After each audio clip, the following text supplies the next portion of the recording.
Hello, Canada and Canadian sports fans around the world. Happy New Year's Eve and welcome to our Best of the RP Show 2021.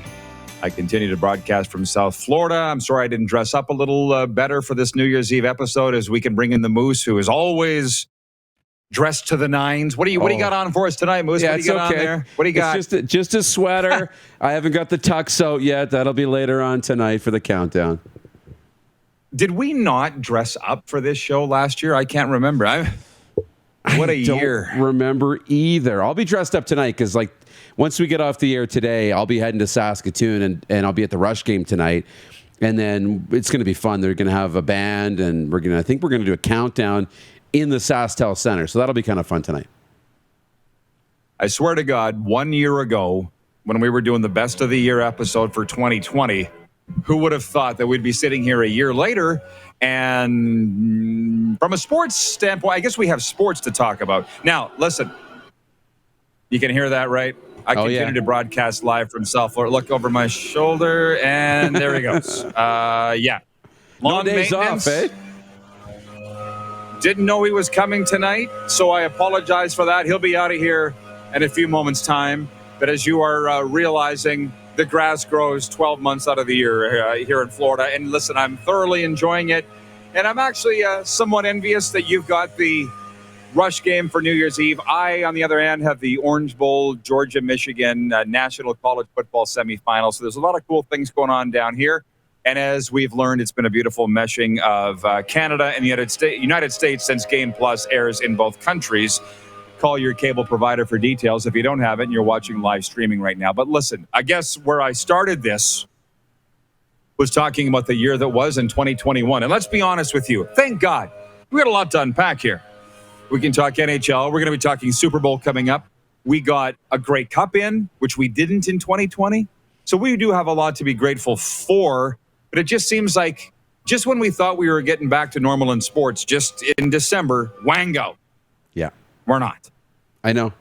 It just hit all of a sudden, especially in hockey with all the different outbreaks and, teams shutting down. We saw it hit multiple teams, across the National Hockey League, earlier this month. It's wild. I thought we were done with this, but you know what? We're here and it's going to be a fun year to look back on. Yeah, well, I don't know where to start. I mean, we have our Super Bowl talk coming up, and, for the longest time, we've called it Canada's daytime sports talk show. We have shortened that to just daytime sports talk because of our ever-growing popularity in the United States. But let's start with the Canadian Football League because I can't claim to have been right or wrong whether the CFL was going to play in 2021 or not because I said both. I do remember, and if maybe you guys have found it, Kim Coates, Saskatoon's favorite star of Sons of Anarchy, Bad Blood, Bad Boys. His IMDb is into the hundreds of films and movies and TV shows that he's been on. I distinctly remember telling him that the CFL would play. Do you remember that interview? He put my feet to the fire. He's like, Rod, all my CFL fan friends down here in Southern California want to know if they're going to play. I said, yes, Kim, they'll play. But then as the spring went along, I started to think that they wouldn't for a variety of reasons. Were the players going to agree to these massive pay cuts? Were the COVID... I remember I had all those hurdles designated as to why the CFL wouldn't play.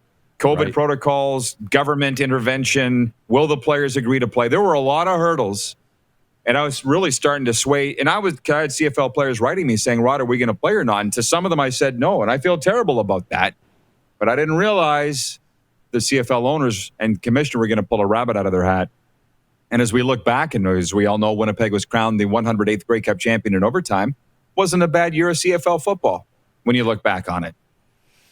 It wasn't. I mean, it won't go down in history as being one of the greatest years of entertaining games. But you know what? It was fun to follow. And when you got to the end, it was a hell of a Grey Cup game. It was really, really good. And it, went extra time. So, we got a great finish to the year that kind of made everything come full circle and gave us what we expected and hoped for all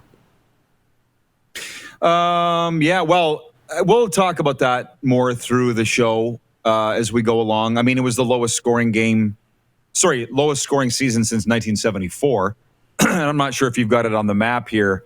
for this program tonight on New Year's Eve to talk about the CFL season, but the Grey Cup game itself was outstanding. I mean, you got a Grey Cup going to overtime. Goes to overtime more than you think. You know, I've been at a few overtime Grey Cups, and they're pretty cool. CFL always seems to pull it together when they need to, the playoffs and the Grey Cup. Listen, if you're watching on television or if you were there, didn't seem like you would even know that they'd been through these COVID problems. I know. It was well done. It came together really well. We had, two entertaining finals or semifinals, I guess you could say, and a really entertaining Grey Cup. So at the end, when it mattered, everything worked out, and it was really, really entertaining. We're going to throw to a clip here from our Super Bowl wrap. Now, be mindful of this was like from about 11 months ago, and it was in Tampa Bay. The Buccaneers became the first team to not only play in the Super Bowl in their own stadium, but win it. They came off an 11-5 season. They played the 14-2 Kansas City Chiefs, and they motorboated them. Is that a word? Speedboated them. Speedbagged them? Speedbagged them. 31-9. Yeah, they kicked the crap out of them, 31-9. And listen, of all the leagues that were affected by COVID, Major League Baseball had their problems. They had to play a shortened season, as you recall, 60 games, right, in 2021. Yes. CFL had a shortened season this year. The NFL did it, man. How do you think they were able to pull it off? Just sheer money? Are they smarter than everybody else? How were they able to pull it off? Yeah, a little bit of both. I mean, it's expensive to pull this off. And, they were able to do that, making sure everybody was tested. But they had a good plan in place, and they all seemed to execute the plan. And when there was an issue, players had to sit out, throughout the year. But they pulled it off. And it looked like it was a little bit turbulent at the beginning, with secret workouts and teams being penalized and teams having to play, games in short weeks and things like that. I remember Baltimore went through it, Buffalo, Tennessee had their issues, right? Tom was having the secret workouts before the season started. But you know what? In the end, they got it all together, and they didn't miss a beat. And the NFL went off without a hitch. It was fun. And it ended with the Super Bowl 55 in Tampa Bay, with the Buccaneers winning 31-9. And this was our chat about it the day after the game. Let's get the YouTube comments pumping here, too. Yeah, absolutely. All right, quick 6 show topics, please, Jordan. Enough lollygagging around here. Quick. So, number 1, I guess we've been talking about Super Bowl 55. It was Tampa Bay 31, Kansas City 9. And yeah, I was happy. That's how the conversation started with a mailman. He said, "What did you think of the Super Bowl?" I said, "I loved it. I'm a Tom Brady fan." I'm not saying I'm a Buccaneer jump on the bandwagon guy. I know 3, maybe 4 Buccaneers fans, and I'll give them all credit. 2 work at CTV. Derek Ryan, the general manager. Lee Jones, the CTV TSN. Yep. And I can't remember the third. Not very many Buccaneers fans around here, but Tom Brady fan here. And did the officiating cost the Chiefs? The Chiefs cost the Chiefs, but the officiating didn't help. I'm willing to go along with that. There was some iffy calls, but you see what people are saying on social media, that the NFL wanted Tom Brady to win. I don't believe that for a second. I don't believe that for a second. Good enough game. Buccaneers were in control pretty much from the start, and it was going to be their day. So I enjoyed it as a Tom Brady guy. But if I had money on the Chiefs, if I was a Chiefs fan, I could see how they'd be very upset. Oh, yeah. Completely upset. I mean, you can look at those calls and derailed a lot of their momentum. But, as Patrick Mahomes is running for his life and still making great throws, there was bad drops, no execution. He was hurried 38 times to Tom Brady's 5. It was completely lopsided. And, yeah, those penalties did play a factor in the game, for sure. But by no means did the Chiefs lose because of the officials, and you'll never convince me that they lost the game because of reffing. They got beat, and beat pretty bad in the football game. They gave up 6 first downs via penalty, the Chiefs did. Some of those pass interference were a little iffy, but you know what? If that was a regular season game, I don't think you're complaining as much as you are once it gets to a Super Bowl. But those same calls are made in the regular season. Yeah. It wasn't anything out of line, I don't think. No. They showed, Mahomes ran something like 450 yards, it dropping back, scrambling around, and Tom Brady, it was like 30. So it was completely one-sided. Tom Brady's passer rating was a Super Bowl record. He put up 100. This was kind of old man Brady's mantra in the playoffs, right? Was take care of business in the first half, and then manage the game and get to the finish line in the second half, right? 140 yards, 3 touchdowns in the opening half, got the game secured, and then it was drive the ball, run the clock out, make smart plays, and get to the finish line in the second half. It was the same thing against Green Bay. Did all his work in the first half, and then it was kind of hang on, just kind of be smart-ish. I know he threw the picks, but, take care of business in the second half. So, I mean, It was Tom being Tom. Yeah, not too many people are saying it was a terrible Super Bowl unless you were a Chiefs fan or had money on it and lost. I'm trying to keep my mind on our business here in the warm-up for the Four Seasons Sports Palace, your home for the NFL. Viewer takeover is later on. How many times have I told people that? I know I've asked you to comment, and please comment, but I can't comment on everybody's in this particular segment. Point 2, the weekend at halftime, I'm giving it a 6 out of 10. I predicted that he would sing 5 songs. Up until recently, I thought it was a band. But I thought it would be 5 songs. It got around 8. It became a mismatch. The whole thing was a little weird. The House of Mirrors thing, what's going on here? Were they wearing underwear on their face? Were they social distancing in the House of Mirrors? So I finally kind of sat back with my wings and said, I'm just going to enjoy the music and not try to figure out what's going on. It got better as it went along. You think so? For me, it got better as it went along. The House of Mirrors thing was weird. And so at the beginning, I'm like, this is it? For me, it's not about necessarily how it sounds or who it is. It's about, does it make you feel something, right? Is it a special moment? It just didn't give me that moment of making me feel something, anything special at the halftime show. So that's why it won't rank for me on any list of top halftimes, but it got better as it went along. Mike Kelly, football coach. Can you put the comment up from Mike Kelly, coach watching in Bathtub Beach, Florida, or that area? Longtime CFL coach. 5-man protection with 2 backup tackles isn't a great idea unless your quarterback understands hot reads and number 15 doesn't. You can't improvise every play. No, Mahomes was under pressure all day. He looked not very Mahomes-ish. They're calling it the worst game of his career. Not a good time to have that. Some Super Bowl talk from Super Bowl 55 and the Tampa Bay Buccaneers stunning the world, beating the Kansas City Chiefs 31-9. By the way, Tom Brady was the MVP of the game. No shock there as we bring the Moose back in and we look at the NFL this year, Darren. The wonderful thing about this New Year's Eve show, the best of, is we don't know how this thing is going to end. But you have the Tampa Bay Buccaneers for most of the year in your top 5. And isn't that something that they could keep the gang together for a second straight year? They got to be considered the favorite to repeat, I would think. Yeah, they're right there. I mean, we talked about Green Bay a lot as being maybe one of the better teams in football, too. When Aaron Rodgers is healthy and playing well, we was dealing with some stuff. But with Tom and Tampa, remember last year was week 9. It took 9 weeks to get sorted out, to get new plans in place, to get new culture built, to get everybody on the same offense, and then they rolled. And coming off the bye week, they started rolling again this year. And I think, when we get into the playoffs, Tom and the Bucs will be considered a favorite. It'll depend on where they finish in the NFC.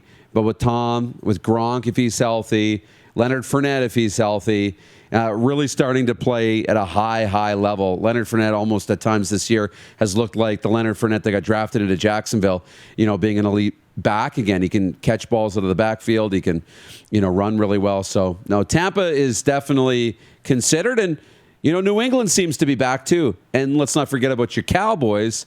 If they can keep things together and Dak can play well, it's going to be a wild playoff. Well, I was just going to say, so Tampa Bay's back in it. And who doesn't love Tom Brady? Anybody that doesn't is literally just a hater, I believe. But your Titans have had some playoff runs here over the past couple of years. They're going to be heard from before it's all said and done. What's exciting for me is, yes, the Dallas Cowboys have pretty much posted a wire-to-wire first-place finish in the NFC East, and I'm just excited that we have something to talk about with the Dallas Cowboys being in contention for the first time in far too long. So we open up our New Year's Eve special, our best of, talking a lot of NFL. More to come after this time out. You're watching the RP Show's Best of special on Game Plus TV, YouTube Live, and as always, 24-hour sports radio at rodpeterson.com. Have you subscribed to The Rod Pedersen Show YouTube channel yet? Head to youtube.com/The Rod Pedersen Show now.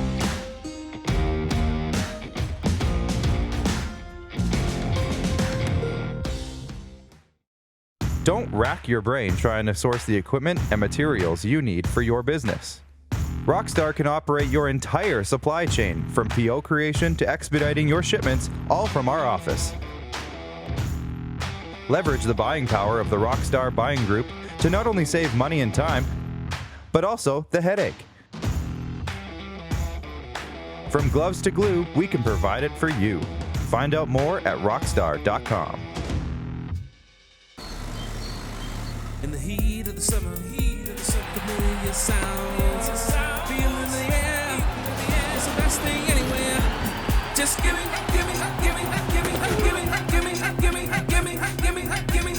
back my game. 'Cause I live for the drama, I live for the emotion.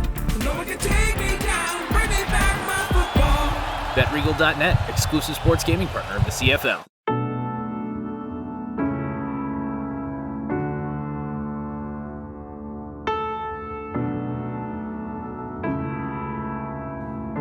Addiction.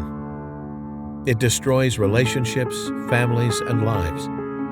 It makes individuals and the people who love them feel powerless. But the good news is that addiction is a treatable illness. At Aurora Recovery Center, we provide everything you need to build a solid foundation for your recovery, with holistic, evidence-based treatment tailored to each individual. Located in Gimli, Manitoba, on the shores of Lake Winnipeg, Aurora can help regardless of whether or not you feel ready or have tried before. Aurora Recovery Center. Recovery for life. Visit aurorarecoverycenter.com for more information today.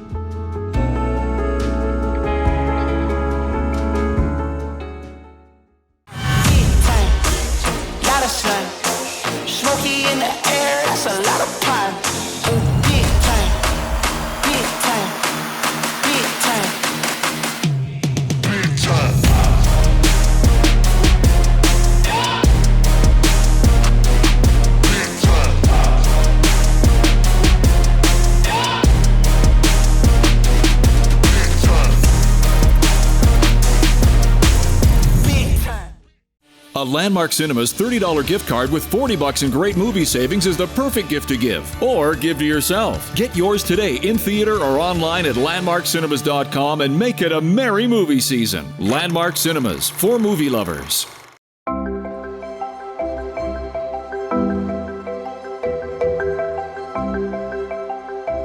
Hey, Matt, how's it going? We have something really special.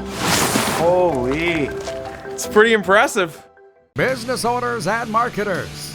Okay, we know you think we're pretty cool. That's why we want you to share in the coolness factor. Partner with the Rod Pedersen Show and market your business every weekday to sports lovers just like yourself. Take advantage of our many cost-effective commercial and promotional opportunities. Tell the world about your business. Yes, the world. Thanks to Game Plus TV and the Rod Pedersen Digital Network. Contact us today and find out how you can be a part of Canada's fastest growing sports talk show, The Rod Pedersen Show.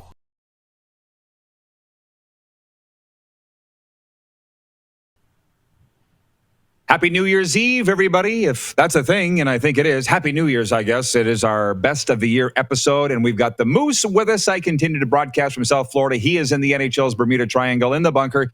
And Darren, I feel like, yeah, my name's on the show and I'm the host of it, but I often say you do all the work. And we're going to talk about some NHL here. And we did a very exciting thing this year, and that was going to the Stanley Cup Finals. To be honest with you, I think it was a little more life-changing for you than me. You'd been to Montreal before. I'd been to Montreal before, but you'd never been to an NHL legend's house like Chris Knuckles Nyland, I don't think, to watch the Stanley Cup Final. And that was, well, for sure the highlight of our year, maybe the highlight of our life. But tell our viewers because now that started an avalanche of us traveling all over the country, all over the continent, as I broadcast from South Florida, an NHL market right here. Tell the viewers how it came to be the Game Plus and the RP show headed to Montreal like the Clampets for the Stanley Cup Final. Well, you know what? It came about a little bit by accident because the game plan was to actually go to Vegas. You had you've been such a big Vegas Golden Knights fan, and you have so many relationships with that organization that I was actually making plans to go to Vegas until Marc-Andre Fleury blew the series. And I'm like, well, there goes us going to the Stanley Cup, because it just made so much sense for us to go to Vegas. And then I'm sitting around, and I'm like, why don't we go to Montreal? Why would we not go to Montreal? So we started putting plans in place, and we put ourselves at the Stanley Cup. I mean, our hotel was looking at the Bell Center. We were right beside the Bell Center. And ended up going to Chris Knuckles Nyland's place. Yeah, we brought him on the show when we were in Montreal, and then he invited us over to watch the game at his place. That's the memory of the year, probably, for me. And there's been a lot of great memories this year, but that's probably right at the top of things that we got to do. Well, it seems like a really long time ago now. So let's reflect on that, because let's remember the Montreal Canadiens fired their head coach, Claude Julien, and put Dominic Ducharme in there. And lo and behold, they go to the Stanley Cup Final. But he didn't get the interim tag removed until after the season. John Liu of TSN joined us to talk about that situation. Far too long. You've had a haircut since the last time that we talked. And actually, let's jump right in this, Darren. Do you want to ask him the question? Yeah. Please, he's got a question for you. The suit, John, with the hood and the shoes. Like, where did you source that? I mean, Montreal would be the place. Tell the viewers, he had a suit on with a hood on it. Yeah, the suit had the hood. It had a hood on it, but it looked really sharp. So where'd you get that? I'm going to give a plug to my tailor, my longtime tailor / stylist, Pellegrino Castronovo, who was born and raised in Montreal. He's, in my opinion, might be a little biased, the premium bespoke tailor in the country. And he's been doing my suits and sports jackets and trousers for almost 13 years now. And the suit that you saw is a 3-piece suit that I came up with the concept, the idea, like probably back in January, as what I call a post-pandemic suit, and which I also ended up calling the Zoom suit, as kind of a play on words, because many of us are familiar with a Zoot suit. And so this is a Zoom suit, because for the last 15 months, I swear I have not done a virtual interview in actual pants. I've either worn shorts or pajama bottoms or sweatpants. I've been wearing T-shirts like you see right now, and hoodies if my office was cold in the winter, which often it was this past year. And so coming up with the Zoom suit concept was trying to carry on this new level of comfort to which we are accustomed from having worked through the pandemic, and bringing it into a business suit. So it's a hybrid, right? So the jacket is actually like what many people would call a swacket, which is a combination sweater jacket. And the hood that you saw is actually a hooded vest, like a sleeveless vest, zippered vest with a hoodie that's attached by buttons. So I can take the hoodie off or put it back on. And the pants are joggers. So it's cool. It's super comfortable. Yeah. Well, clearly. Super comfortable. I said to Darren, nothing would surprise me in Montreal. It's the fashion capital of the country, obviously. Go to John's Twitter and you'll see it. But styling, man, we all noticed. Let's put it that way, Johnny. So the obvious question is, what is going right with the Montreal Canadiens as they roll into the third round of the Stanley Cup playoffs? Not many saw it coming, John. Yeah, well, you know what? If you wanted to point back to a moment before Game 5, where they had a team meeting in Toronto, and Eric Stahl and Corey Perry and Shea Weber were three of the really experienced veterans who, well, certainly Perry and Stahl have won everything there is to win in hockey, and Shea Weber being an Olympian and also garnering the respect that he does as the captain and the purveyor of the culture within that Canadiens dressing room. The three of them basically stood up, and they didn't go into details about exactly what they said, but it was along the lines of the importance of cherishing and appreciating the opportunity that they had in the playoffs, because they don't come around all that often. And that really resonated with players in that room, because we saw what happened the next day. They went out and played Game 5 and got themselves back into that Toronto series, winning 3 in a row. And then basically having almost no turnaround time, facing a very rested and fresh and healthy Winnipeg Jets team and dispatching them in 4 games. So there was certainly inspiration. There's been belief in that dressing room the entire season. We've heard that word belief so many times since training camp, when the Canadians were preparing for a campaign in which Marc Bergevin had made significant changes to their roster in terms of additions that were comprising mainly winners, Stanley Cup winners. You're talking about Jake Allen and Joel Edmondson and the aforementioned Perry.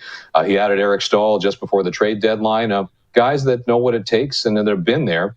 And so there's a level of experience and calmness and pedigree that's really been behind the Canadians' strong belief in each other and themselves, and the chemistry too. Like, they went through a pretty significant bout of adversity at the middle of the season, having that COVID shutdown for a week and then having to play the final 25 games of their season in 44 days. So they really galvanized, those moments really galvanized that group, and that's what you're seeing in that 7-game winning streak, where they've essentially been getting better. Their team play has been improving with each subsequent win. And so now they're going into this next round with heightened belief and confidence, and now they're just waiting to see who they're going to play.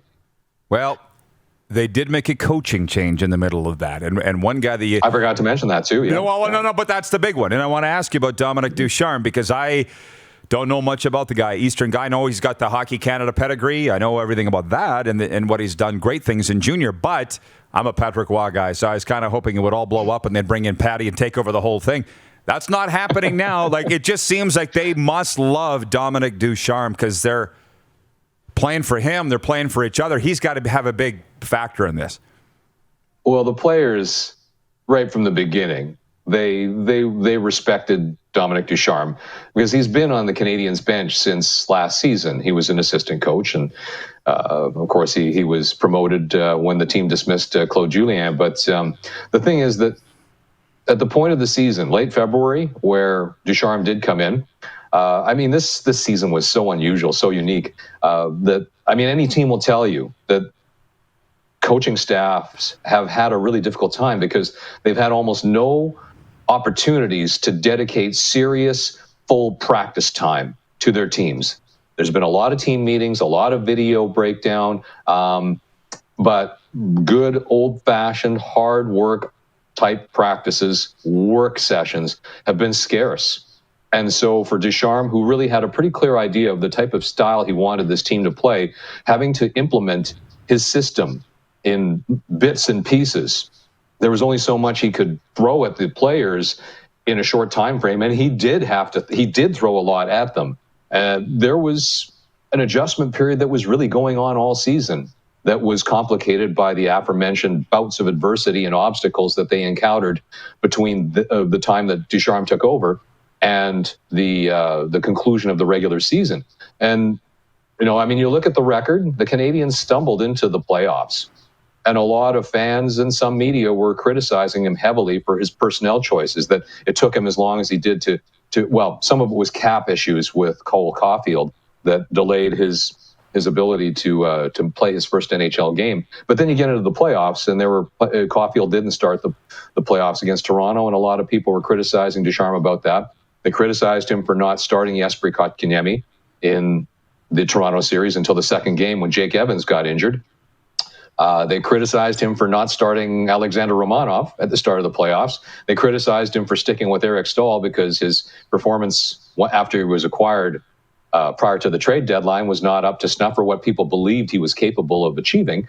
And so, a lot of what's happened in these first 2 rounds has vindicated Dominic Ducharme. It's validated what he has done and what he was doing, the decisions that he made. And so at this point, if people were wondering, is that interim tag going to be removed or will he not be retained as the head coach? I think he's answering those questions for himself with the way that his team has responded and what they've been able to do. So, if the decision had to be made at this point, I believe that Marc Bergevin would remove the interim tag and make Dominic Ducharme full-time head coach. You make a good point, though, John. They got a ways to go. They're only halfway to the Stanley Cup, and it just jarred in my memory. I remember Game 6 of the Stanley Cup Final when the Blues were playing the Bruins, and in the arena whatever they call it now. It's been the Savas Center, Kiel Center. They said, and your interim head coach of the St. Louis Blues, Craig Berube. And I'm like, oh, come on. He's got him to Game 6 of the Stanley Cup. You can take interim off. There's still a way for Ducharme to go, but I just couldn't see them not signing him now. I don't think they want to do it just for the reason that it might be a little bit of well, they'll wait till the season's over. Not a distraction, right? but yeah. But in this market, and I mean, it's different in St. Louis as opposed to Montreal. And if they were to make that decision right now, I don't want to say that it would become a distraction, but it would certainly become a debating point, a hotly debated talking point. And as much as I say that I believe that Ducharme's body of work in the playoffs has probably secured him the opportunity to be the full-time head coach, there's still going to be people that will dispute that, think that, wow, there's still things that sit wrong with them. And it just, the Canadians are very sensitive to what is being said and written and debated in the markets. They may not respond to it, but they're very sensitive to it and they take note of it, right? And I don't think there's a rush at this point, honestly, Rod. And so I believe that they'll wait until the season's over. They'll see how far this team goes and they'll make their announcement. They may not do it right away, but I just think that it'd be hard to dismiss Ducharme because that's what they'd have to do. You can't just send the guy back to be an assistant coach or put him in Laval to be the head coach. It's like thanks for what you did and, good luck in the future, right? Yeah, I guess. I don't expect they'll sign him now during this run, but I just think what he's done should have cinched him when this is over to remain the head coach of the Montreal Canadiens. I didn't word it properly. John, just a couple minutes left. What do you think about CN Tower adorning itself in red, white, and blue for the Montreal Canadiens? Do you have an opinion? I was really quite surprised by the gesture, which I thought was really classy. But the thing is, CN's Canadian national, right? That's a national company. And so it's a Toronto icon, the building, but at the same time, it is a national company. So by strict definition, if that symbol is attached to a company that represents us from coast to coast, then it behooves them to salute whichever team has gone this far in the playoffs, whether it was the Leafs or not. I mean, and I'd like to think that they would have done the same thing for the Jets or the Flames or the Canucks or, you name it. Whoever might have gotten to this stage, or that would have represented the North Division. So, I thought it was like a really classy gesture. And so I'm sure Torontonians, a lot of them would have serious issue with it. But from the standpoint of saying, okay, well, it is a national symbol, I thought it was very classy. Me too, but like you, surprised. And just in 60 seconds, I was on a show in Kentucky last night, and they asked me, what do the 2,500 fans in the Bell Center bring to the Habs on the ice? And I thought, well, I'm going to be talking to John Liu tomorrow. Maybe he'd be better to ask about that. Sure seems exciting in there. What do you think? Is that help the Habs? Oh, unquestionably, Rod. And I'll just go back to Game 6 of the opening round. That is a game that I will never forget. Like 2,500 fans. I mean, I'm used to 21 plus and just the deafening noise, depending on what the team is doing at any point in the playoffs. But 2,500 people, the energy and the volume and the awareness that they brought to every moment. It was like they had all this pent up energy stored up during the pandemic that they released. It was like this incredible catharsis through from the pregame warm up until the post-game when Jesperi Kotkaniemi came out on the ice to salute them and for them to applaud back after he was selected first star. It was incredible. And Brendan Gallagher, talking today, said that he acknowledged that those crowds definitely make a difference to the team. They're small, awesome, but they're very vocal. Fantastic stuff. I'm getting shivers thinking about that. John, always a pleasure, my man. Great to see you. Keep up the great work. We're watching every day. Thanks for this. Thank you. Appreciate it, guys. TSN's John Liu joining us from La Belle Province. Have you subscribed to the Rod Pedersen Show YouTube channel yet? Head to youtube.com/The Rod Pedersen Show now.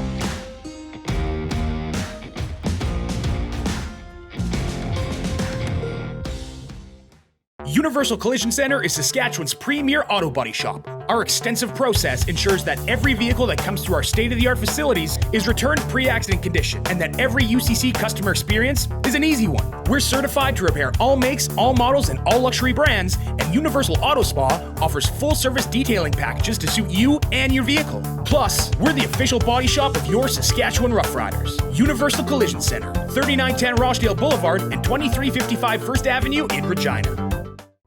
Comfort has always been something we, as people, strive for. It means that the places we live and work, and that the people we care most about, are able to go about their lives focusing on the things that matter.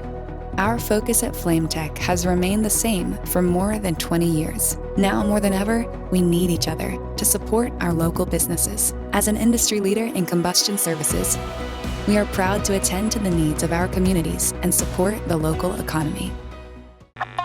Does this look familiar? Your fans deserve an incredible arena experience. It's time for an upgrade. Stunning graphics. Revenue opportunities are just the beginning with our in-venue display systems and scoring technology. Let us help you find the best solution for your facility. DDG, always delivering the best fan experience. Bronco Plumbing, Heating, and Cooling. Experts in all residential and commercial plumbing services and proudly serving Regina and area since 1978. Bronco Plumbing, Heating, and Cooling. We'll treat you right.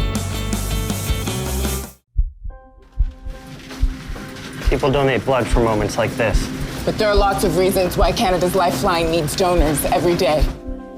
Like the fact that someone with leukemia can need up to 8 units of blood a week.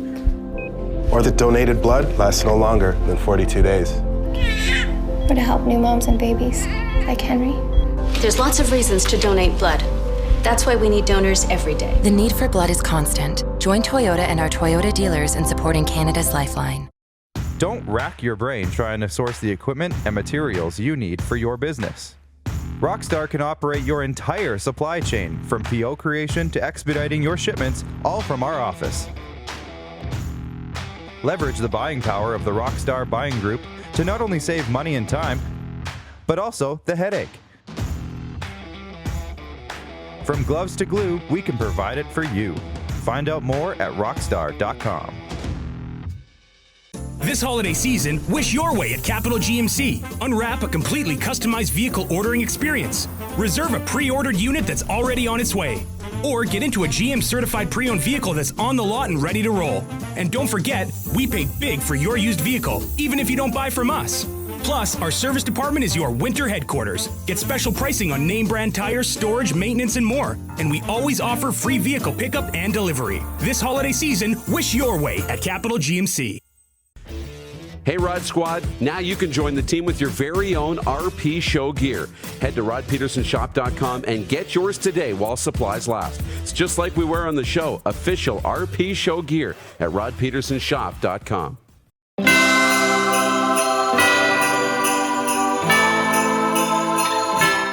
John Liu of TSN with his thoughts on Dominic Ducharme taking over the Montreal Canadiens. And now who would have thought that it would have gone the way that it went? And we're not going to go there here now as I broadcast on this New Year's Eve best of special with the Moose in the NHL's Bermuda Triangle. And actually 2021 was, if we can pat ourselves on the back, the year where we took a giant step forward as an NHL entity in terms of our coverage here on Game Plus Television every day, Darren. And I thank all of our crew for that. Producer Clark, Director Jordan, yourself, technical producer Ryan, Big Paul, the Big Cheese, who is a Montreal Canadiens fan by trade. But the thing is, Montreal couldn't pull it off in the Stanley Cup Final. Now, you and I, we got the sense of why everybody in Montreal thought the Habs could win it. Why not? They were there in the Stanley Cup Final. But in the end, they weren't really there in the Stanley Cup Final because they lost in 5 to the Tampa Bay Lightning. And we threw our support behind the Habs because we got treated so well in Montreal. And it's hard to not get swept up in that, right, when you're in the middle of it. But thank God the Tampa Bay Lightning ended up inviting us to their Stanley Cup party in the summertime. I know I'm getting ahead of things here, but man, that was a lot of fun, that Stanley Cup Final. Oh, it was so much fun. It was fun to be there, to watch the games. I mean, we got in, when they were still playing the game in Tampa. I think it was game 2, right? Yeah, and so then we were back in Montreal. But the Stanley Cup was wild. And Tampa, I mean, such a great organization and such a dominant team to win back-to-back Stanley Cups. I mean, that's unbelievable stuff. Well, and we had good friends on both teams. I mean, that's the one thing. You're around as long as we are, both you and I, and Clark's worked in the trade too. You're going to have friends on a lot of these teams. But it really wasn't much of a series. Montreal won 1 game, and the Lightning ended up taking it in 5. And we broke it all down, that series, and how the NHL season ended here on the RP Show. Last night, the Tampa Bay Lightning, as I mentioned off the top of the show, won the Stanley Cup, their second consecutive. They beat the Montreal Canadiens 1-0 at Amalie Arena. And I was a little surprised because my phone was going off all night from my buds saying this is a boring game. It sucks. All the playoffs sucked. It's boring. And I'm like, what are you guys talking about? This is 0-0, and it beats any soccer game that I could watch at 0-0, which nobody really argued with that.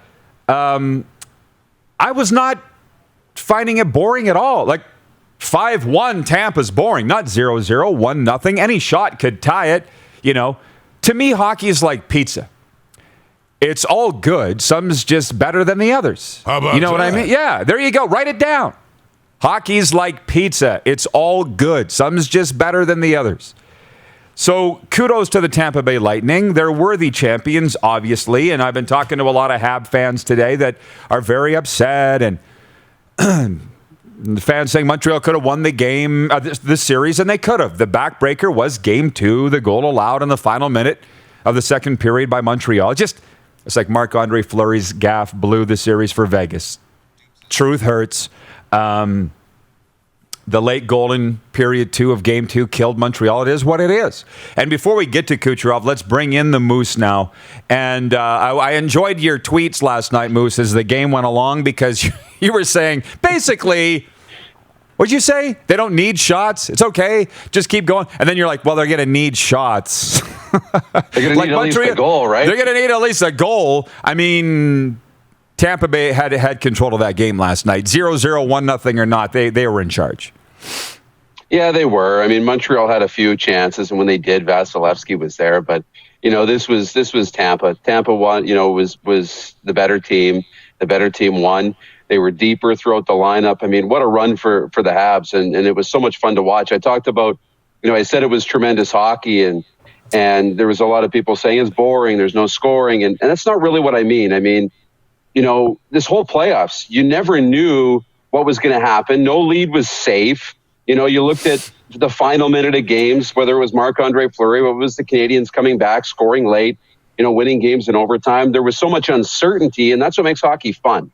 So it was a lot of fun. But, yeah, Tampa was in control of this game from start to finish last night. They're the best team in the NHL. They got the cup to prove it, back-to-back. Monty, by the way, is watching in Saskatoon. He says, get over it, please. Hockey is over. Hey, Monty, we do the talking. You do the watching. If you don't want to talk hockey, turn it off and go outside. Point 2. I got 3 points on the Tampa win. Tampa Mayor Jane Castor. Turns out she's Nostradamus. You're loving that, eh? She called it. I know. Let's go to Montreal and lose, and then come home and win game 5 so we can celebrate at home. And now nobody's snickering anymore. She nailed it. I'm going to move on to point 3.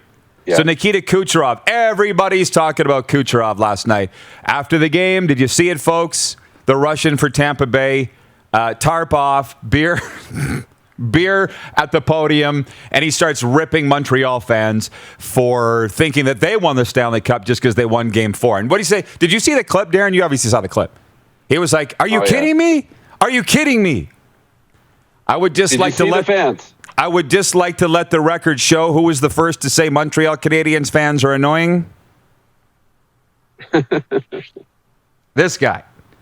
So, and they know it. They know that they are. They don't care. What did I say to you, Darren, in Montreal? These people love their team in Montreal more than the football fans of Saskatchewan, and that's the truth. Don't at me. They're a little annoying. I think they know that they're annoying, but Kucherov clearly doesn't care that he's ticked off a lot of people. They go up and down more than any other fan base I've ever seen.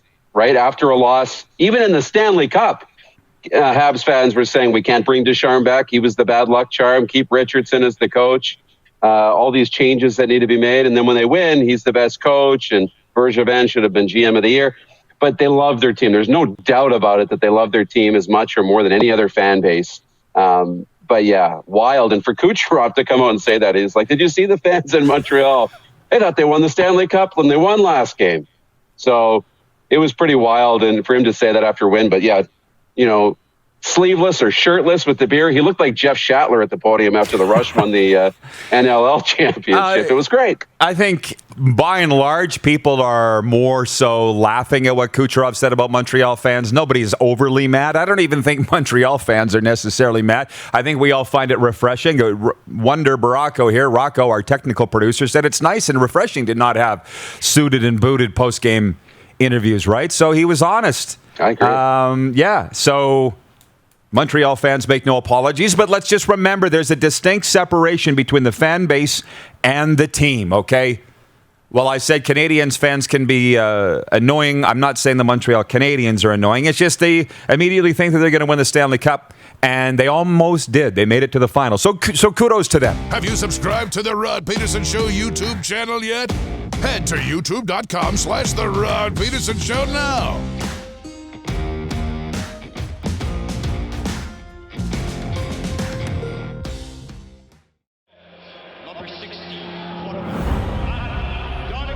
A legend throws 713 yards in a single pro football game.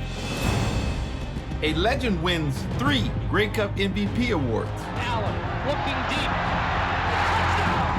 A legend scores 1,209 points in 1,127 NHL games. Play among legends at betregal.net. This holiday season, wish your way at Capital Ford Lincoln. Unwrap a completely customized vehicle ordering experience. Reserve a pre-ordered unit that's already on its way. Or get into a pre-owned vehicle that's on the lot and ready to roll. And don't forget, we pay big for your used vehicle, even if you don't buy from us. Plus, our service department is your winter headquarters. Get special pricing on name brand tires, storage, maintenance, and more. And we always offer free vehicle pickup and delivery. This holiday season, wish your way at Capital Ford Lincoln.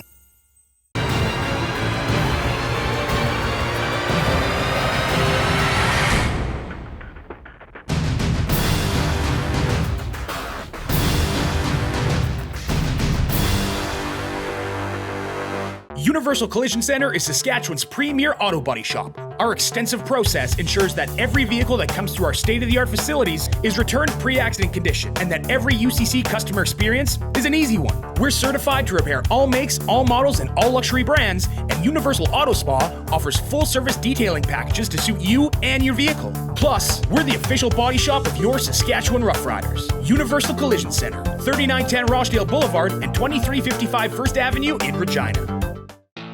Bronco Plumbing, Heating, and Cooling. Experts in all residential and commercial plumbing services, and proudly serving Regina and area since 1978. Bronco Plumbing, Heating, and Cooling. We'll treat you right.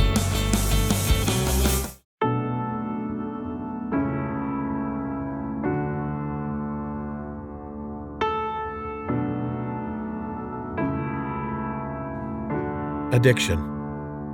It destroys relationships, families, and lives. It makes individuals and the people who love them feel powerless. But the good news is that addiction is a treatable illness. At Aurora Recovery Center, we provide everything you need to build a solid foundation for your recovery, with holistic, evidence-based treatment tailored to each individual. Located in Gimli, Manitoba, on the shores of Lake Winnipeg, Aurora can help regardless of whether or not you feel ready or have tried before. Aurora Recovery Center. Recovery for life. Visit aurorarecoverycenter.com for more information today.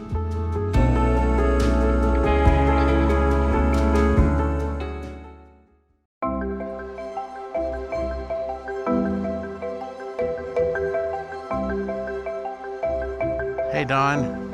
Hey, Quinn. We have a surprise for you. Oh, my. Hey, Rod Squad, now you can join the team with your very own RP Show gear. Head to rodpetersonshop.com and get yours today while supplies last. It's just like we wear on the show, official RP Show gear at rodpetersonshop.com.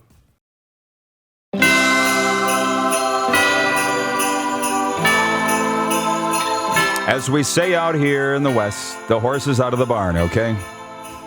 It's gone. It's not coming back. And what I mean by that is all these Kraken picks are being released this morning. Here's my thinking. I'm listening to NHL radio this morning, as I always do. Scott Laughlin, love that guy. And Mike Johnson, MJ, really love that guy. And when they were signing off their show, Scott Laughlin says, I'm sure that all the players that have been chosen, because by 10 a.m. Eastern, the Kraken had to have their picks in for the expansion draft. Scott's like, I'm sure those players will all be informed throughout the morning that they're now Kraken property. I'm like, no.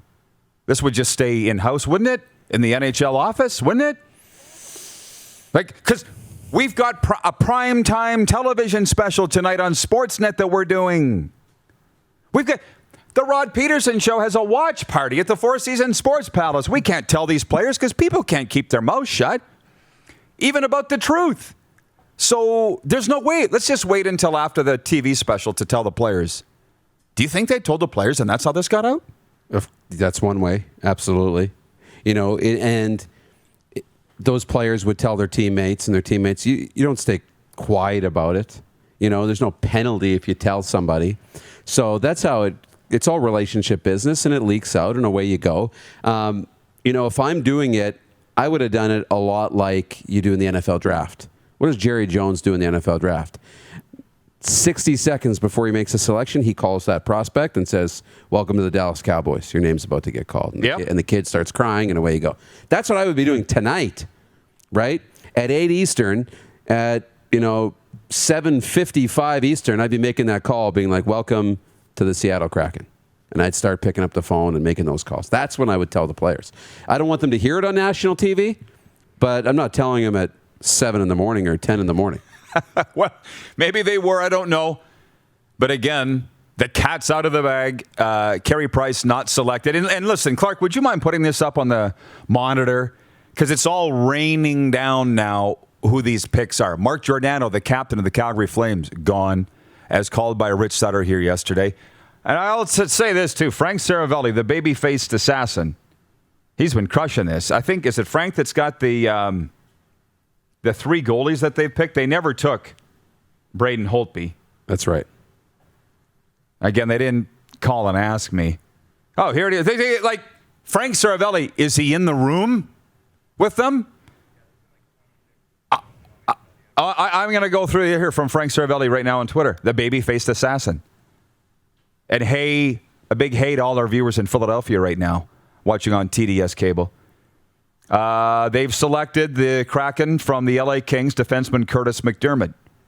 I took, with my fantasy team, Austin Wagner, which I assume you did too. I was going to say, they've got our teams, so we can... Okay, before we go any further, put our team up because you guys put so much work into this. Would you mind? He's got them.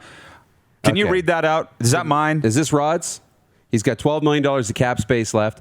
He's got Christian Fischer in Arizona, Curtis Lazar, Boston, Brett Ritchie, Calgary, Nino Niederreiter, Giannis Donskoy. I mean, I can go through all these, Austin Wagner, but if you go through who's been spoiled, I can tell you which ones you got right. Okay. So you didn't get Austin Wagner. Clearly. You took Rocco Grimaldi from Nashville, Andreas Janssen from New Jersey, Jordan Eberle. Of course, you took Eberle in the Islanders.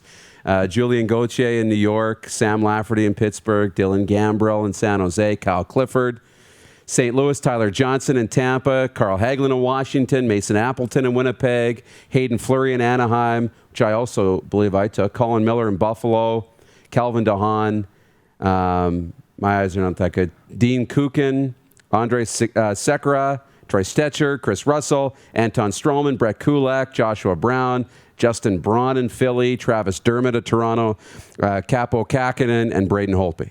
Yeah, mine was basically a WHL All-Star team. That was pretty good, too. Of course. Pretty good. And yours, quickly, and then we got your team. Because, again, you guys put in so much work into this. Are we going to put it up on our Instagram? Yeah, it's going to go. It's absolutely going to go on our Instagram. The goalies I had, Kapanen, Joey Decord, and Chris Dreger. So I got 2 of the 3 goalies. They're going to take Vanacek, not Capo Kakinen from Minnesota. So good. You can keep that up while you read them if you want. Okay, so here we go. So back to Frank Saravalli.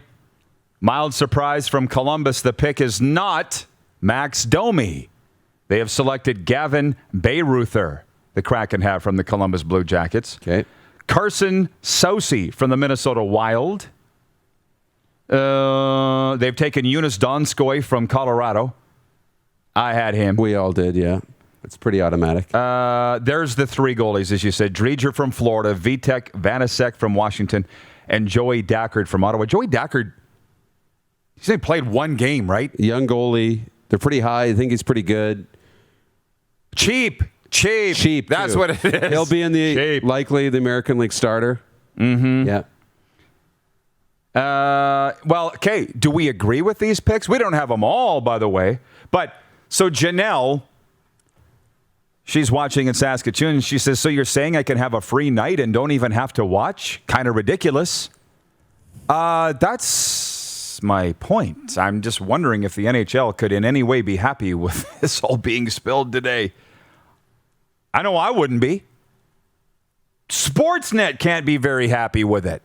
I know. And Frank Saravalli's now working on Sportsnet from what I saw. Todd Pink's watching. One of our P1s, he says, Carson Twarynski from Philadelphia went to Seattle. So help us out. This is a coffee get-together here. This is what we do. Thanks, Pinks, for that. And where's the guy, I. Sinclair in Ontario? He said, you can put on the jersey. He says, you can be a fan. Here, on this historic day for the NHL and the Seattle Kraken, you can put on the jersey. That's not being a fanboy. That's being a monument of a new franchise, in my opinion. Maybe I'll put it on. How about that? If I pulled it off all these helmets, it would knock it all over the... It's like the game Operation to pull that off the desk without wrecking everything. Jenga. In the commercial break, maybe. Wasn't that the one? Jenga, yeah. Who did the Leafs lose? The guy they just... McCann, right? Jared Who they McCann. just got? Yeah, Jared McCann. John in Winnipeg's watching. John, he says, I hope Winnipeg doesn't lose Appleton. They did. Okay, Mason Appleton's gone. I had them taking Dylan DeMello, but Appleton's good. Tank Abbott's watching from Canada's Energy City. He says, this is like when Justin Dunk was ruining the CFL draft and Rod was losing it on his old show, wondering how he was getting the info. Here's the thing, by the way, on that. Justin and I barely knew each other at that time. Now we're super close friends. I wasn't mad at Justin whatsoever at all. But I was sitting there. Yeah, so thank you, Tank, for listening to that. I was doing the local radio show at that time, at that point of my life, trying to do a draft special. And here's Dunk at 3 down tweeting out all the picks before even TSN had them. And I'm just literally going, what the hell's going on here? Why are we doing this? And by the way, TSN and the CFL have not forgiven Justin Dunk since for doing that. See what I'm saying? Oh, yeah. So there's more to this than that. Thank you for reminding me of that, Tank. But now I think that the NHL and Sportsnet would be furious that this is all getting out today, ahead. And it's the players aren't leaking this to Frank Saravalli. It's somebody in the NHL office. Has to be. I don't know. You know, those insiders, they do a tremendous job of having great relationships. And it's not just relationships with the league level. It's not just relationships. Keep talking. You just blew my mind. It's not just relationships. He just surgically removed that jersey, like from the top of those helmets. Keep talking. But it's not like it's just the league office, okay? They have relationships with the players, with families, with friends, with alumni. But, you know, it might be a relationship with a player who didn't get picked. And it's, hey, I didn't get picked. I'm safe, buddy. I'm safe. Here's who got picked, right? Yeah. You know, it's him, not me. And then that gets leaked out. And, you know, That's how the game works. Jen from the Four Seasons writes in. She says, I'm annoyed. I hate the spoilers. Yeah, I put it on. Listen, you're not very often going to see me in a hockey jersey or a football jersey on this show because I'm not fanboy. But it is. It looks good.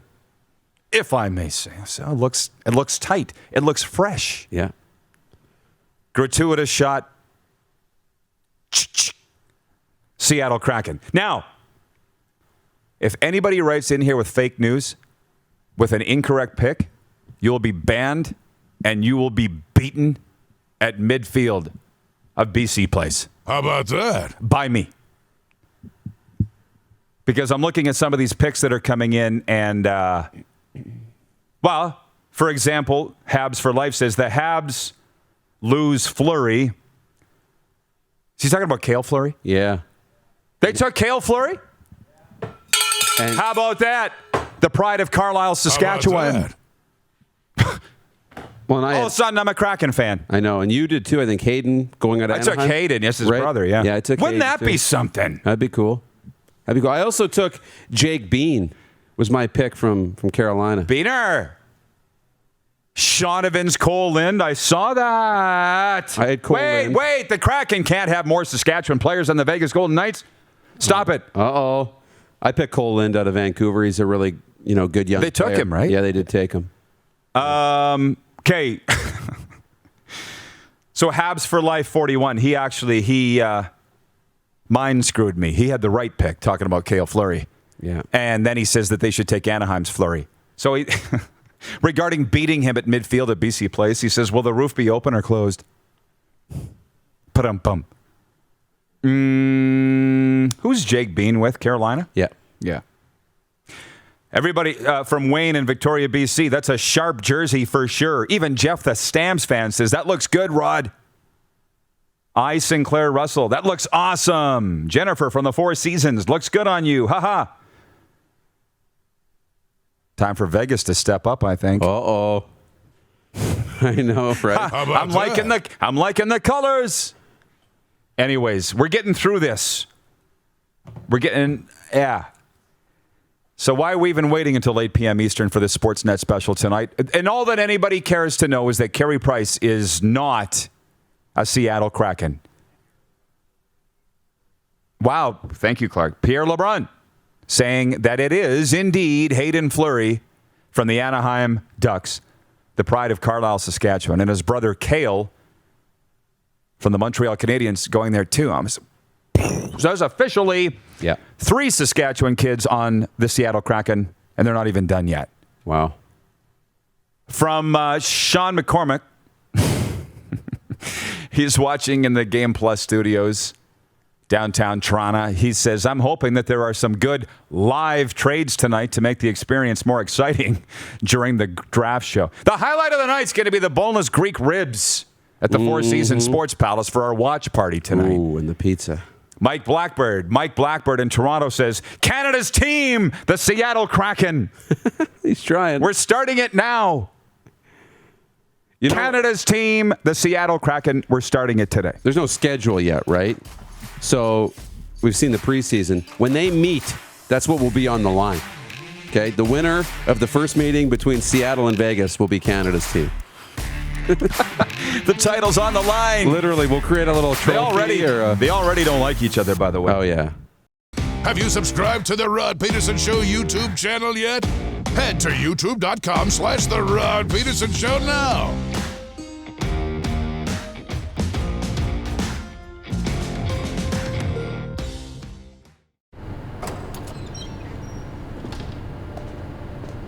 I started the Shatler Lacrosse Academy 3 years ago, and my main goal for the province of Saskatchewan was to spread the game and the awareness of lacrosse.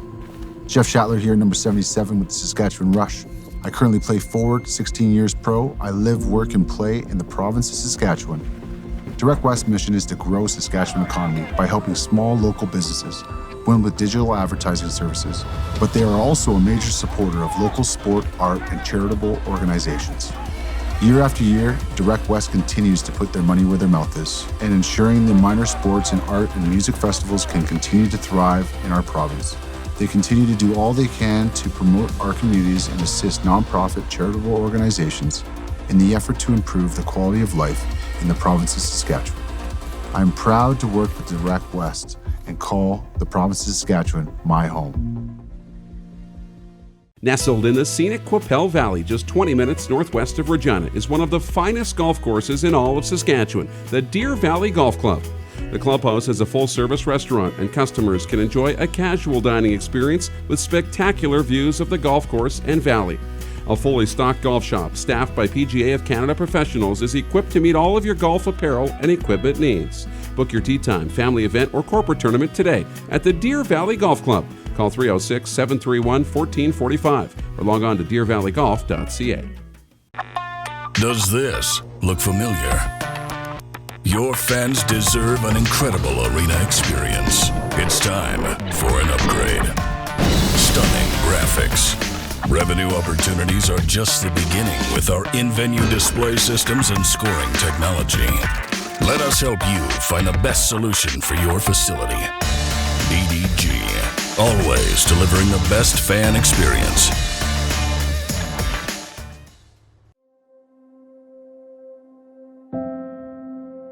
Some of the challenges we face with the CT technology that we have today is some of the deficiencies in around integration with some of our other systems. The addition of 2 new 4D simulators within the programming at the Saskatchewan Cancer Agency is going to have significant impact on the care we provide to the people of Saskatchewan. Don't rack your brain trying to source the equipment and materials you need for your business. Rockstar can operate your entire supply chain, from PO creation to expediting your shipments, all from our office. Leverage the buying power of the Rockstar buying group to not only save money and time, but also the headache. From gloves to glue, we can provide it for you. Find out more at rockstar.com. Business owners and marketers. Okay, we know you think we're pretty cool. That's why we want you to share in the coolness factor. Partner with the Rod Pedersen Show and market your business every weekday to sports lovers just like yourself. Take advantage of our many cost-effective commercial and promotional opportunities. Tell the world about your business. Yes, the world. Thanks to Game Plus TV and the Rod Pedersen Digital Network. Contact us today and find out how you can be a part of Canada's fastest growing sports talk show, The Rod Pedersen Show.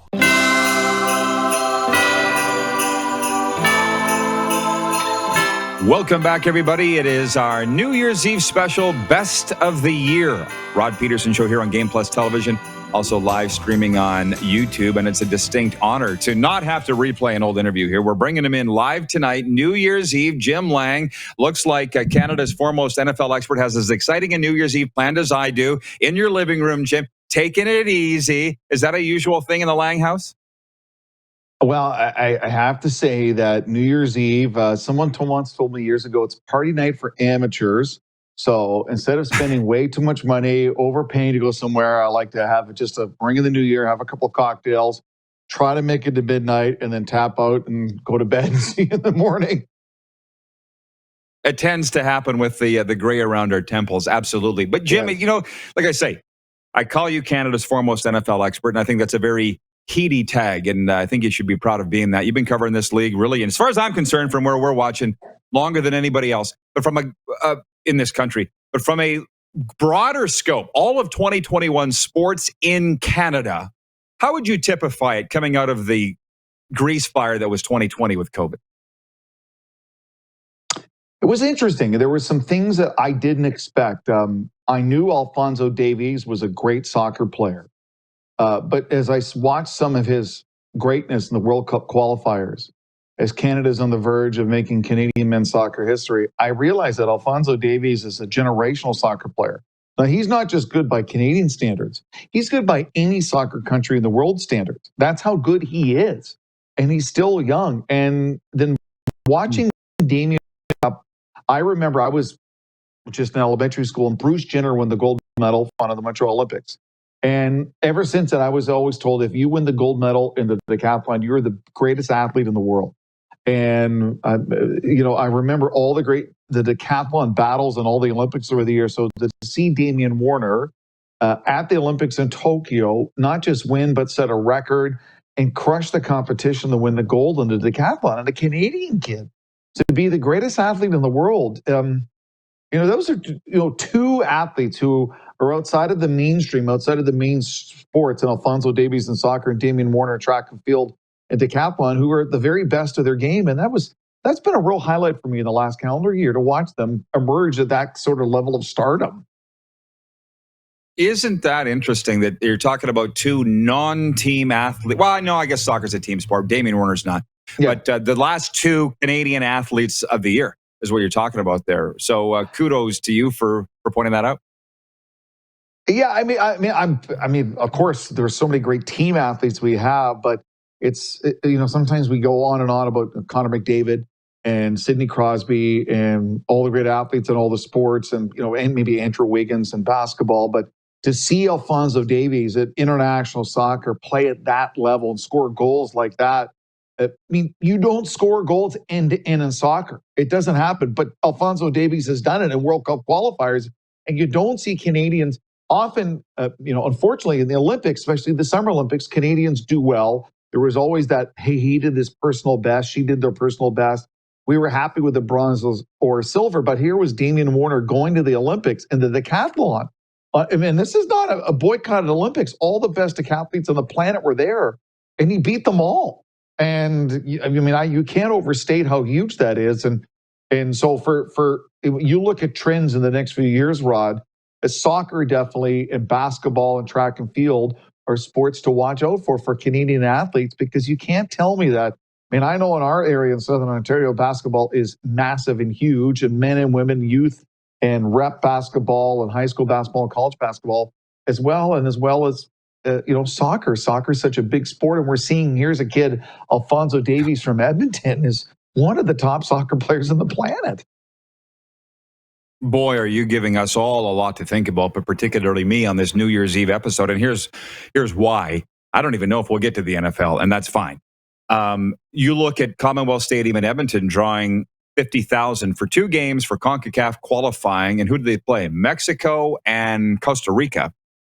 And the CFL couldn't get 10,000 in the same stadium. And Jim, yeah, how did this happen? How did this, not just a soccer thing, but where the CFL has just kind of fallen off the radar in this country? You worked in the league. You were the voice of the Toronto Argonauts, for the love of Pete. It bothers me, because it just seems like the CFL doesn't seem to think it has a problem. And I think it's got a major problem.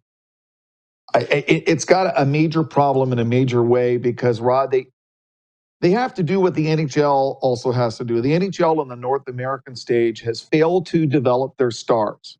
Hockey fans know about star players, but I can go to a sports bar in America and I know who Steph Curry is. And I know who the best stars in football. I know Patrick Mahomes, right? They're recognizable, doing commercials, household name superstars. And the NHL has not done a good job of developing their stars. And Randy Ambrosie and the Canadian Football League have to educate Canadians. And this is not selling CFL fans. You're not going to find more passionate, more loyal fans to football in the CFL than CFL fans. Don't sell CFL to CFL fans. They've already been sold. They already go to the games and watch the games and follow the players. They have to find a way to sell it to the people who are not watching and not going, and educate them and sell the stars and sell the stories outside of what they're doing to the actual CFL fans who watch the game and follow the game and are part of the league. And that's where the league's challenge is right now. Is you can't tell me that there isn't great people involved in the CFL. There is. We all know that. There aren't talented athletes. There is. I follow a bunch of them in social media. I see what they do. I see all their personalities. I see how they work out. Well, I'm seeing it. So let's get the word out to everyone in the country, and maybe that people in cities that have CFL teams who weren't thinking, go, you know what, I saw about this person, this Rod Pedersen, does this and this, I'm going to check them out. And that's part of the challenge now for all sports in North America, around the world, Rod, is that content creation. You're not just playing a game on a field or on a rink. You're also creating content, social media content, internet content. And that, unfortunately, is part of it. And leagues and teams and athletes who are good at it are stars. And you can just see who are household star players and star athlete names around the world. And it's not by accident. They work at it, and there's effort that goes behind it. You can't just say, hey, we have a good product. We're the CFL. We have a lot of history. Come watch us. That used to be enough. That's not enough anymore. Well, and so here we go. Now we're going to get the NFL into the discussion. And because you and I are career broadcasters, we are not businessmen. We've tried to sell books, but that's not necessarily business. And when the NFL came out, Jim, and announced whatever the TV deal was, you'll know the numbers. It was like, what was it? A $10 billion deal per team or something? I'm looking at COVID going, how did this happen? Like, they're not going to be stopped. Is there a bigger league in the world? Well, no, there isn't. And here's the interesting twist to it is during COVID, we were locked down and forced to watch TV, right? Like I know my wife and I ended up watching shows that we never watched before because there was nothing on. We couldn't go anywhere. We couldn't do anything. So we discovered like Yellowstone with Kevin Costner. Oh, that's a really cool show. We really liked it, and stuff like that. Well, for the National Football League, for people who were a little worried about COVID, they got their Super Bowl in prior to the last lockdown. Then they had their season. Then you had the ultimate, a TV-friendly person, Tom Brady, who is one of the great athletes the league has ever seen and pro sports has ever seen, win a Super Bowl in your home stadium in Tampa, which doesn't happen. So here is the Super Bowl last year in his stadium in Tampa, and he pulls off this incredible Super Bowl victory, and he's a champion again. And it is like, for sports fans, watching the NFL is like what Keeping Up the Kardashians and Real Housewives of Beverly Hills is to reality TV fans. I have kids, teenage daughters in their late teens, early 20s, and they're all their girlfriends. They like to watch the Real Housewives and the Kardashians because they think it's cool. But for sports fans, the NFL is the ultimate. There's storylines. There is recognizable stars. You have Tom Brady. Tom Brady isn't just an athlete. He's been in movies and television, and he's actually worked at his own Facebook video channel and his own YouTube channel. And then you have, the villains of the league and the bad people, and you have the refs and you have broadcasters you like and don't like. And it is bigger than average sports. And I look at what baseball the last year they had and how far the ratings of baseball have gone down, and now they're facing a lockout that we don't know where it's going to end. And it wasn't that long ago in my life where baseball was bigger than football. I remember when baseball was the absolute king, and it's gone the opposite way. And that's where Roger Goodell, for all his faults and how people criticize him, Roger Goodell and his staff need to be applauded.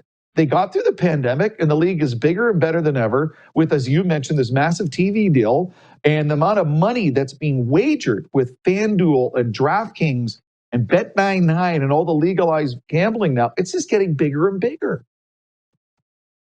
Oh, yeah. Oh, it's a fascinating discussion. But we got about 5 minutes left in this segment. How did the NFL do it? Did they tweak their product on the field? Was it pivoting technology-wise? Was it just sheer marketing, which isn't easy? When I say that, it's not easy to do that. But how did they do it with baseball, pardon the pun, taking their eye off the ball? When I was growing up, there was a thing called This Week in Baseball with Mel Allen. And all my buddies, we used to watch it. And this was I watched it. There was, that was how I got educated in baseball, was This Week in Baseball with Mel Allen. And the NFL, before that, had started a thing with NFL Films. And I think I'm convinced that's how they sold the story, sold behind the scenes. They would mic up coaches in playoff games.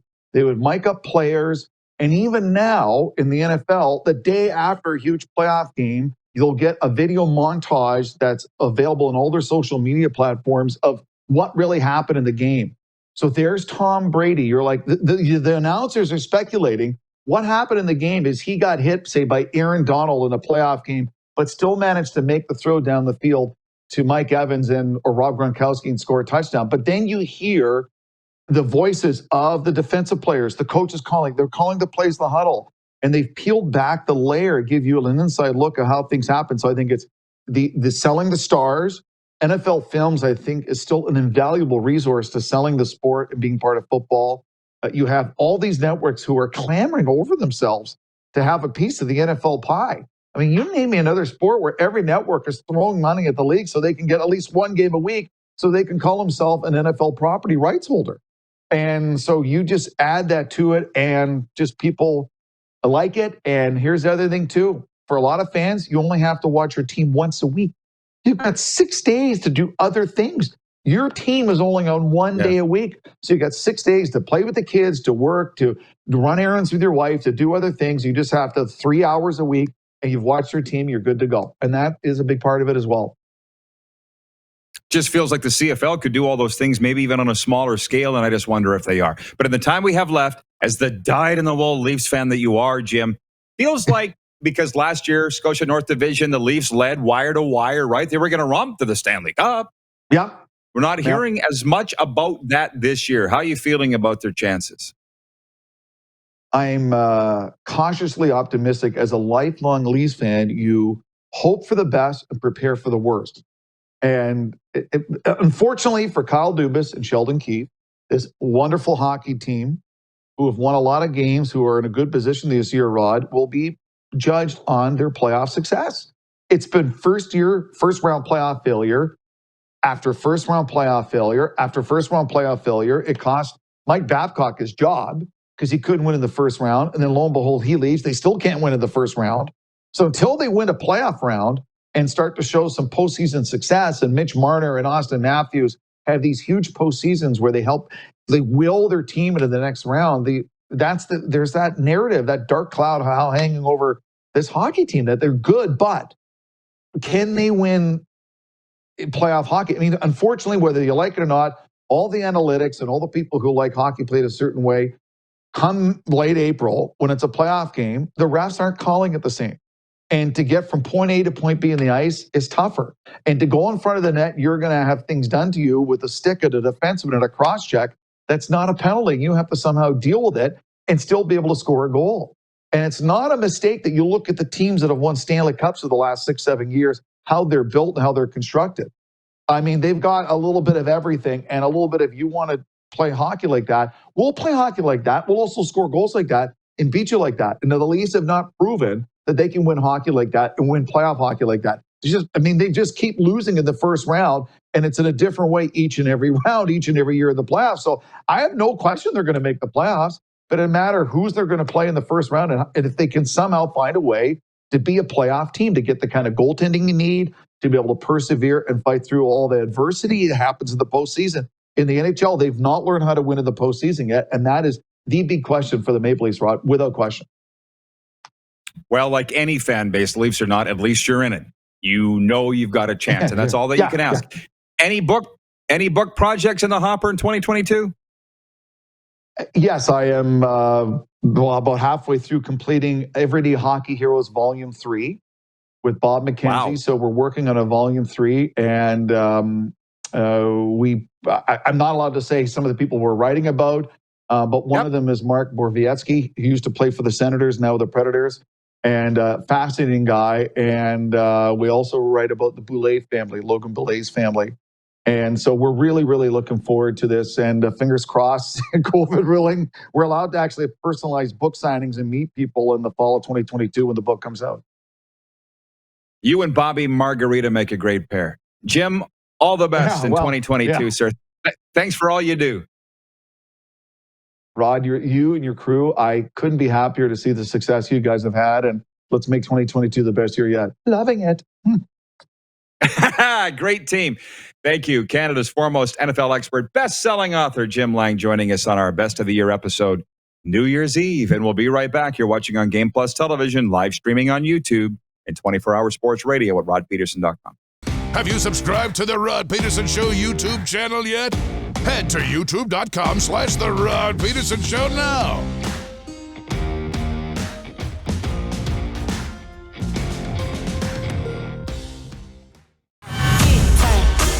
Lot of sun, smoky in the air, that's a lot of pine. Big time, big time, big time, big time.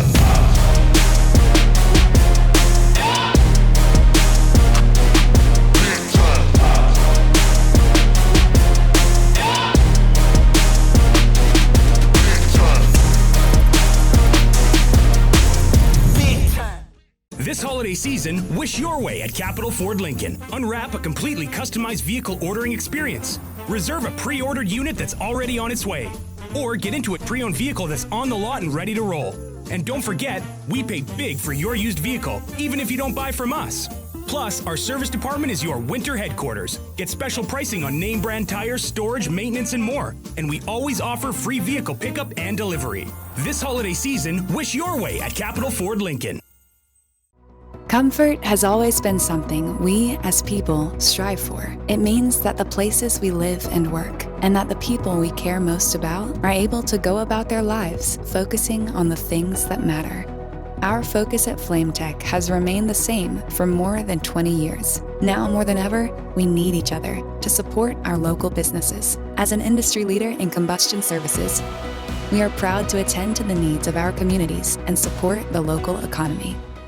Universal Collision Center is Saskatchewan's premier auto body shop. Our extensive process ensures that every vehicle that comes through our state-of-the-art facilities is returned pre-accident condition, and that every UCC customer experience is an easy one. We're certified to repair all makes, all models, and all luxury brands, and Universal Auto Spa offers full-service detailing packages to suit you and your vehicle. Plus, we're the official body shop of your Saskatchewan Rough Riders. Universal Collision Center, 3910 Rochdale Boulevard and 2355 First Avenue in Regina.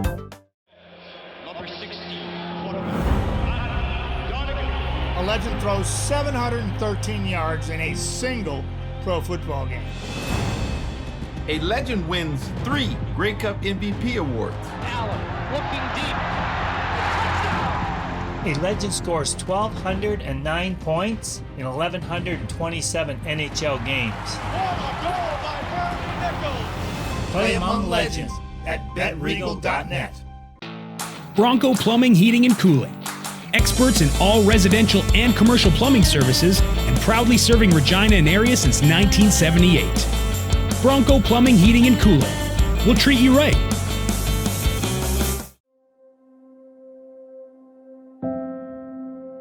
Some of the challenges we face with the CT technology that we have today is some of the deficiencies in around integration with some of our other systems. The addition of 2 new 4D simulators within the programming, the Saskatchewan Cancer Agency is going to have significant impact on the care we provide to the people of Saskatchewan. Hey Rod Squad, now you can join the team with your very own RP Show gear. Head to rodpetersonshop.com and get yours today while supplies last. It's just like we wear on the show, official RP Show gear at rodpetersonshop.com.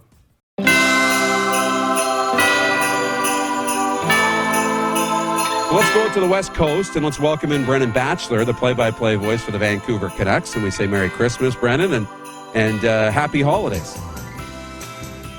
And to you and to all your viewers as well. How are you today? Hey, we're doing great. We're back home too. I don't know if this is the high school in Wynyard, Saskatchewan. Little community of under 2,000 people where I grew up. Good stuff. And the only place in town with good enough Wi-Fi to do the internet, to do the show. So it was kind of by default. But, amidst all the, uncertainty and everything that's happening in the NHL, what's up for in the Batchelor household for the holidays? Yeah, well, we're going to get together with my parents. My wife and I had a baby daughter in March, so it's her first Christmas. So that's all very exciting for us. And we'll get together, have a nice dinner with my parents a couple of days from now. So it'll be good. That's awesome. And, for Vancouver sports fans and Vancouver Canucks fans specifically, how would you describe the holidays right now and the mood they're in? Because, a month ago, this team was in a much different situation than they are today. And I would say that the Vancouver Canucks fans are probably feeling better than almost any other fan base in Canada right now, winning 6 in a row, 8 of 10, and everything looks to be pretty positive on the West Coast.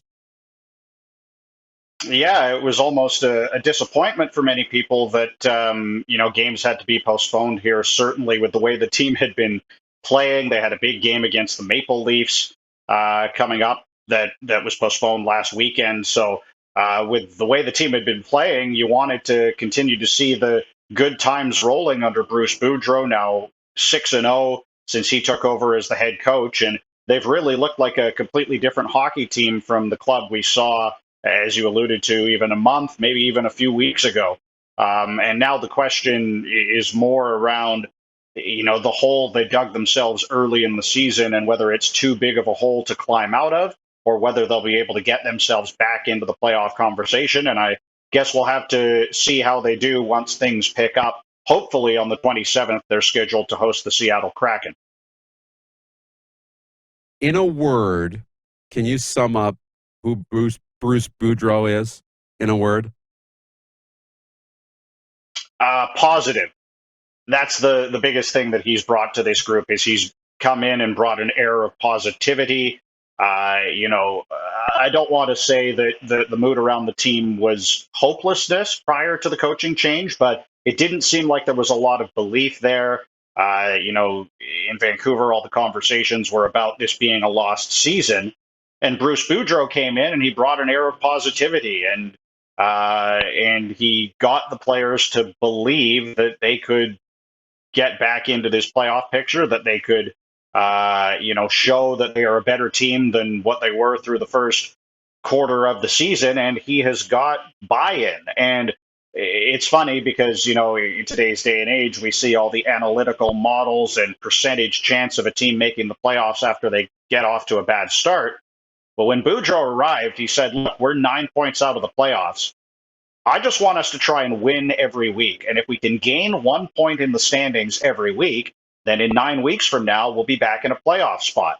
And it seems like when you boil it down that way, regaining control of your own fate and getting back into a conversation where you can contend for a playoff spot seems a lot more attainable than maybe it would if you look at probabilities and think about what your overall record has to be the rest of the season to climb back up in the standings. So he's gotten buy-in from sort of that short-term, let's win this week, let's just worry about the games we've got coming up and not look long-term. And the team has been playing for him, and they've played very well. Well, clearly they have, and it's an exciting group to watch. And, as we move into the Christmas break, what would be on the Canucks holiday wish list in terms of what's missing from this group, or what player hasn't, still has something left that we haven't seen? What's on the holiday wish list for the Vancouver Canucks? Well, if they're looking to improve in the short term, it's the right side of the blue line that is going to need a lot of help. They could also really use a right shot centerman. They have Brandon Sutter in the organization, who has been dealing with long haul COVID symptoms, hasn't played yet this year. He was their only right shot centerman. So, particularly early in the season on the penalty kill, they, couldn't win faceoffs a lot of the time. And as a result, giving up all sorts of goals and, had a historically bad penalty kill up until the time of the coaching change. So right shot centerman, if we're looking in the short term for this team trying to win games this year, a right shot defenseman that can play in the top four would also be welcome. And then if you're looking longer term with this organization, it's restocking the cupboards with prospects because they're pretty bare right now. Jim Benning, in the last couple of years, as his tenure sort of came to an end, had moved out a lot of draft picks to try and improve the roster, moving a first-round pick in the JT Miller trade, moving another first-round pick in the Ekman-Larsson, Connor Garland trade. So that'll be a big part of Jim Rutherford's task here as the new president, and then whoever he brings in to be the general manager will be restocking the prospect cupboards, reacquiring some draft picks if possible, and, trying to ensure that there's a pipeline of players that can help feed this NHL roster for years to come. Any idea when we can expect an announcement on a general manager or what the plan is for the Canucks and Jim Rutherford? Yeah, when Rutherford came in as the president, he said he had a list of 40 candidates that he would consider for the GM that he needed to whittle down, and he's already started working on that. I know there have been rumors of Patrick Alvin being a front runner right now.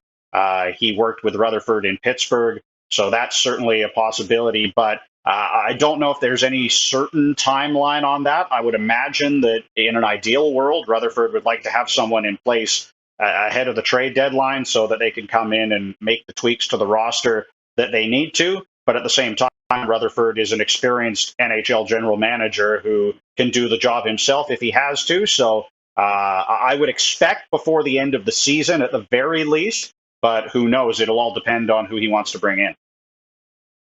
Yeah, they're getting the right people in place, and Jim Rutherford is more than capable. Before I let you go, I got to ask you, because you can chalk me up in the list of people who had no clue that Rick Nash was called the Slim Reaper. Like, that's real life? I know. Apparently, yeah. I was watching Jeopardy the other night, and they had that question, and I had never heard of it before. Apparently, there was a very brief period when he played for the New York Rangers where some of his teammates called him the Slim Reaper. It seems to be that it was more of a joke, actual nickname. So, I'll credit whoever works at Jeopardy doing the research. They dug deep for that one, because I certainly had never heard it. And then I tweeted it out, and most people that I spoke to had never heard it either. That's completely off the board in terms of Nick. But I mean, Rick Nash will go down as one of the greats. He was really good for Columbus. He played on Team Canada, a real star player in the NHL. And to have that big of a profile, and I know he played most of his career in Columbus, but even to New York, for that not to get out or become mainstream, I think is wild. Yeah, I was shocked at the question because, as a hockey guy, whenever you watch Jeopardy and there's a hockey question that comes up, your ears perk up and you're like, oh, okay, great, this is awesome. I know I'm going to get this one. I might not know 95% of the answers to the other questions, and I had no clue on that one. So you learn something every day, I guess. Unbelievable. Brennan, I appreciate this and taking the time over the holidays. Merry Christmas, Happy New Year, and all the best here throughout the season. Yep, thanks very much. Talk to you soon. Brendan Batchelor is the voice of the Vancouver Canucks on Sportsnet 650. Have you subscribed to the Rod Pedersen Show YouTube channel yet? Head to youtube.com/The Rod Pedersen Show now.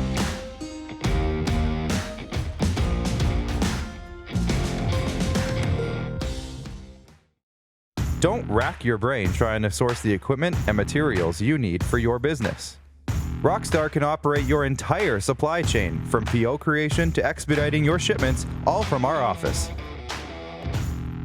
Leverage the buying power of the Rockstar Buying Group to not only save money and time, but also the headache. From gloves to glue, we can provide it for you. Find out more at rockstar.com. Nestled in the scenic Qu'Appelle Valley, just 20 minutes northwest of Regina, is one of the finest golf courses in all of Saskatchewan, the Deer Valley Golf Club. The clubhouse has a full-service restaurant, and customers can enjoy a casual dining experience with spectacular views of the golf course and valley. A fully stocked golf shop, staffed by PGA of Canada professionals, is equipped to meet all of your golf apparel and equipment needs. Book your tee time, family event, or corporate tournament today at the Deer Valley Golf Club. Call 306-731-1445 or log on to deervalleygolf.ca.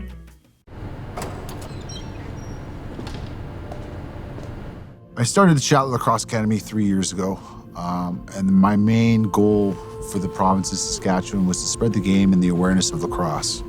Jeff Shatler here, number 77 with the Saskatchewan Rush. I currently play forward, 16 years pro. I live, work, and play in the province of Saskatchewan. Direct West's mission is to grow Saskatchewan economy by helping small local businesses win with digital advertising services, but they are also a major supporter of local sport, art, and charitable organizations. Year after year, Direct West continues to put their money where their mouth is, and ensuring the minor sports and art and music festivals can continue to thrive in our province. They continue to do all they can to promote our communities and assist nonprofit charitable organizations in the effort to improve the quality of life in the province of Saskatchewan. I am proud to work with Direct West and call the province of Saskatchewan my home. In the heat of the summer, familiar sounds, feeling the air, it's the best thing anywhere. Just give me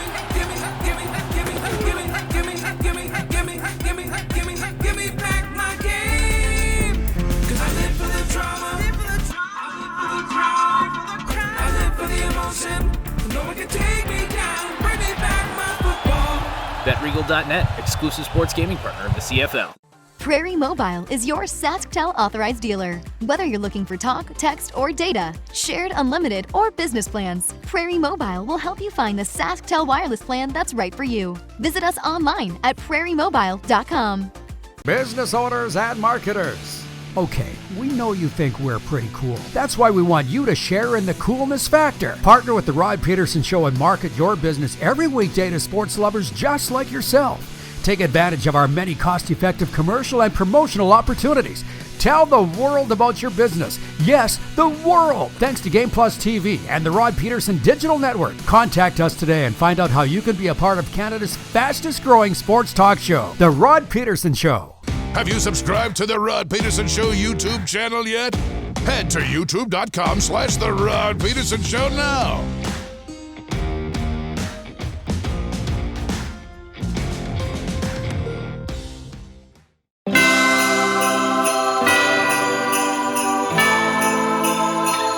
Duncan Dupes. I could see Russell Wilson in a Giants uniform. The Giants have draft capital, but similar to Seattle, their offensive line is super thin.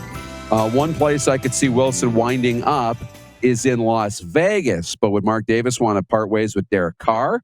It'll definitely be a story to watch in the offseason. What's Vegas going to do at quarterback? Are they pretty settled in on Derek Carr? Because he's a very underrated, underappreciated quarterback in the NFL.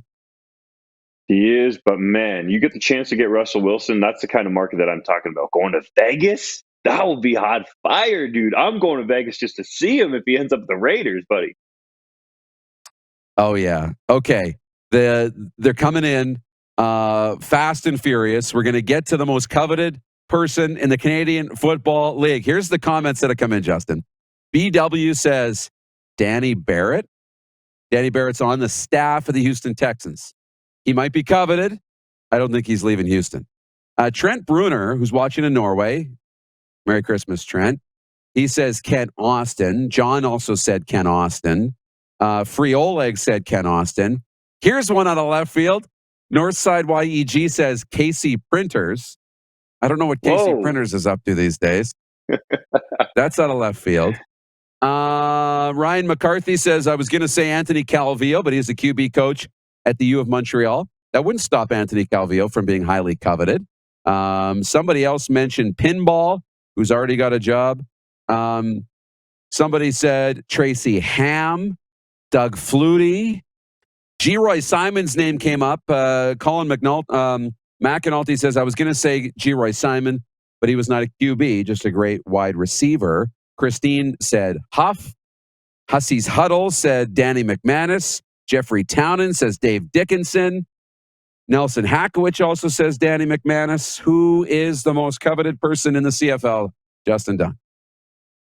Finally, we had two dudes hit it there. It is the one and only man known as Danny Mack, who has been integral as a U.S. scout for the Winnipeg Blue Bombers, and the front office in Ottawa would like him to come there and help build out their U.S. talent. And also in Edmonton, it would be a guy that Chris Jones would covet there. So it might surprise some people, and judging by a lot of the responses there, Dupes, it's not somebody that a ton of people had, but credit, and I forget the names there, but two of them had Danny Mack. And that is the guy right now that is the hottest name that is coveted by multiple franchises in the CFL to build him into cup contenders. Of course, he's already proven he can do that and win multiple cups with the Winnipeg Blue Bombers.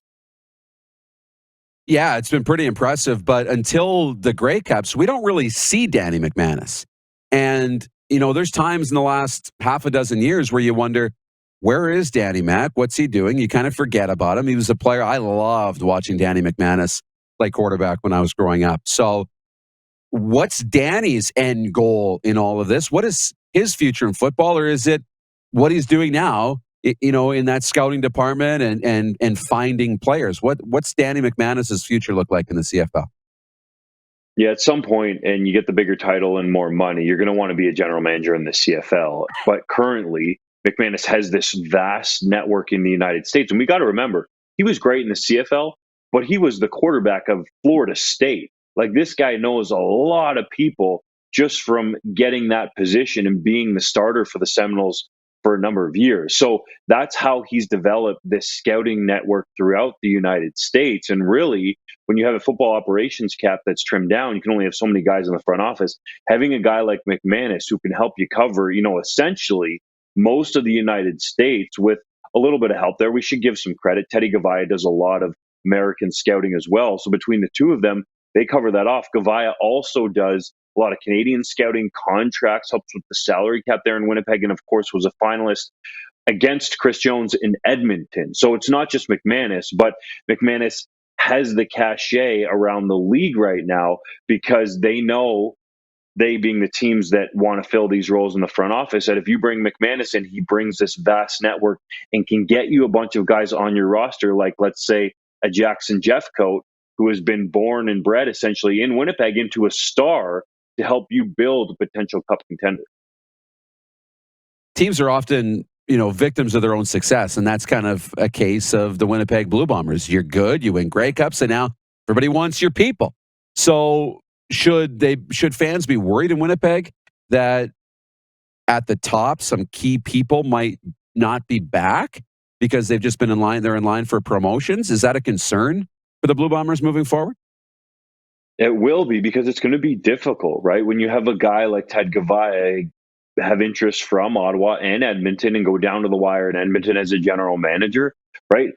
Just naturally, any of us in these positions, we're going to want more say and potentially, obviously, more money for what we've done, right? And that's just like the players on the field. Everyone that was part of that team, especially on that roster that won back-to-back Grey Cups, is going to want more money. So that's what happens in the front office as well. And you get the teams that are at the bottom, like in Ottawa and in Edmonton, who respectively in the East and the West were in last place this past season. Then you're going to want to pay up for a guy like Mcmanus to come in there to help you with your U.S. talent. Now, Ottawa probably needs more of the help than Edmonton, because you bring in Jones and he has so many connections in the United States and he loves to get out there and scout, that he'll do a bulk of that. But from what I've heard, Jones would want Mcmanus, given his choice, to come there to Edmonton. So yeah, if you're a Winnipeg Blue Bombers fan, you're certainly worried, and there's always going to be change. So I think that's what the front offices need to be prepared for. The key with the Bombers is that it looks like Michael Shea is going to stay there, Kyle Walters the general manager, and hopefully if they lose Mcmanus, if you're a Winnipeg fan, you can find somebody else to help you out in those areas, although admittedly it won't be to the level of Danny Mack. Yeah, and that's interesting too. We've put out an APB on KC Printers, and we've got a result back from Ryan McCarthy in New York. He said KC Printers is currently a motivational speaker. So good to know that Casey's doing well, and he was a wonderful personality in the CFL. I love KC Printers. Nelson Hackowich was the one who got Danny Mack first, I believe, his first one I saw. So that was good. I don't know why, but Scott Flory's name is now popping up in the YouTube chat.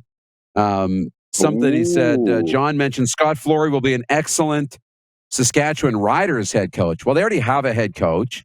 I think Free Oleg said, just a matter of time until Scott Flory is a head coach in the CFL. Is that a path? You and I have worked with Scott Flory quite closely over the last number of years. We've seen him become really comfortable as a head coach and really come into his own and develop a real personality.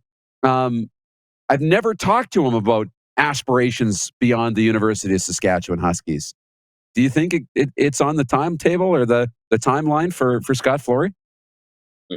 In my mind, Dupes, when we've talked to him a bunch of times, he's not going to even entertain that conversation with us, right? Because he's so focused on the moment and what's right in front of him. But if you look at the way that, especially for me, that he changed his mannerisms and he was really working on things in terms of not showing off any negative energy or yelling or screaming at his players in 2021, in my mind, that helped the Huskies take that next step and get to the Vanier Cup. So he's very cognizant of those things. Clearly, he's got the backing of Mark Trestman. I spoke to him during Vanier Cup week. Trestman had great things to say about him. All the way back when he was a player, Trestman was saying, hey, you better not just pay attention in film here to what the offensive line is doing, because if you're going to coach your kids in Pop Warner football one day, essentially Adam or Tyke in Canada, then you need to know what's going on. Well, Trestman joked that he's not just coaching his kids, he's taken Canadian University team to the Vanier Cup. So he's at that level. And in my mind, we've seen it. Greg Marshall, who had a wonderful run with the McMaster Marauders, then became the head coach in Hamilton after that. They won 4 Yates Cups in a row, didn't win a Vanier Cup, but still he had that success that led to him going there. Kyle Walters, we just mentioned him. He was a head coach at the University of Guelph, got into Winnipeg as a special teams guy, was doing some personnel, now is in the general manager's chair. So if Flory continues to have this success, and especially sustained success, then his name is going to become hotter and hotter in terms of the CFL. And we've talked about it throughout the show, Dupes. Often money talks. So if you can make more money in the CFL and it's that next challenge for Flory, we know how competitive he is. You could potentially see him there in the future. Justin Dunk, football insider and lead insider at 3downnation.com, is with us here from his hometown in Guelph. I'm at my hometown in Wynyard at the high school.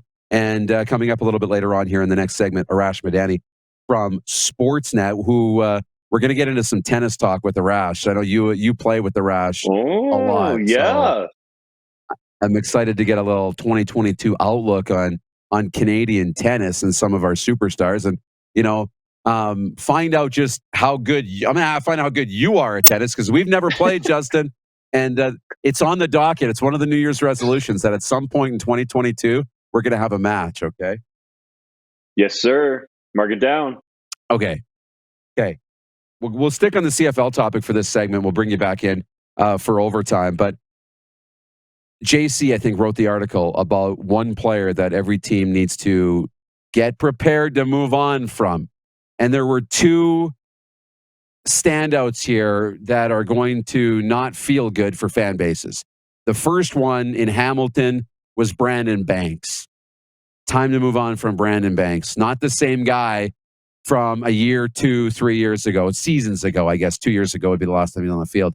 And the other one was Andrew Harris in Winnipeg. And I know Blue Bomber fans don't want to hear that, but he's in his mid-30s. His numbers are going to start declining. Is it time? Do you go along with JC that it's time for Hamilton and Winnipeg to move on from these two superstars? So yeah, let's just make it clear. That was JC Abbott's take, and I'll give you mine right here now on these players. I'll start in the Hammer because I'm close to there. I'm literally going to CH later today to do my sportscast there. So in terms of Brandon Banks, he's been there forever, right? And for a long time, really up until this season, he was known as the most explosive player in the CFL. In my mind, Lucky Whitehead took that coveted title away from him. Whitehead was unbelievable. But what JC's getting at in his article is that you just need to be careful. And Banks said it himself in his end of season media availability when I was questioning him. He said, I understand that I'm not going to be the highest paid guy anymore, right? We've seen some of his comments on Twitter in the past and wanting to be the highest paid receiver, but he's taken on, and I hate this because it's cliche, but he really has taken on a leadership role in Hamilton and helped mentor some of these younger receivers, a Jalen Acklin, a Tim White, a Pappy White that's gotten in a little bit, a Stephen Dunbar Jr. who was playing at X, that weak side receiver position that normally Banks would line up at.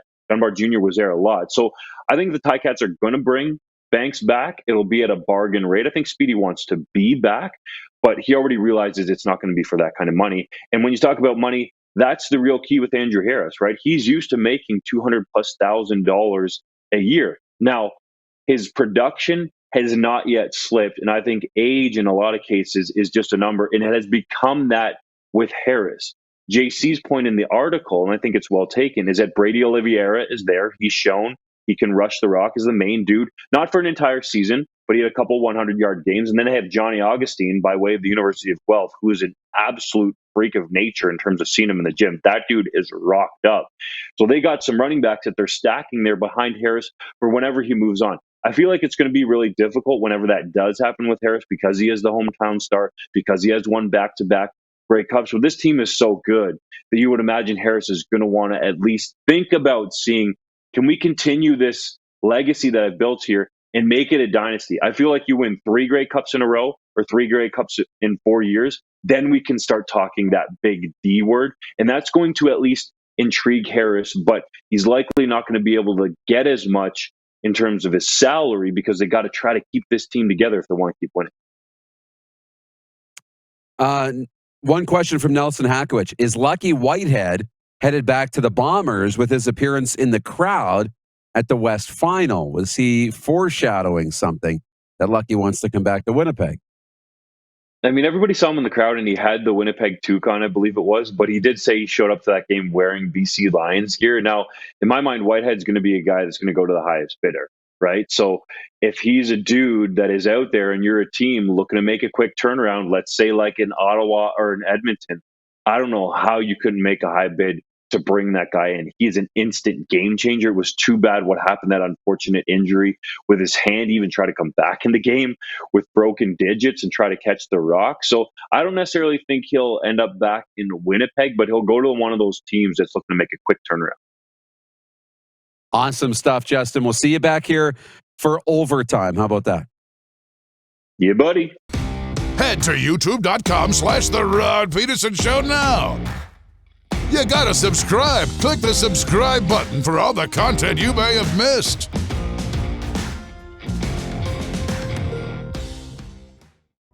Comfort has always been something we, as people, strive for. It means that the places we live and work, and that the people we care most about, are able to go about their lives focusing on the things that matter. Our focus at FlameTech has remained the same for more than 20 years. Now more than ever, we need each other to support our local businesses. As an industry leader in combustion services, we are proud to attend to the needs of our communities and support the local economy. This holiday season, wish your way at Capital GMC. Unwrap a completely customized vehicle ordering experience. Reserve a pre-ordered unit that's already on its way. Or get into a GM certified pre-owned vehicle that's on the lot and ready to roll.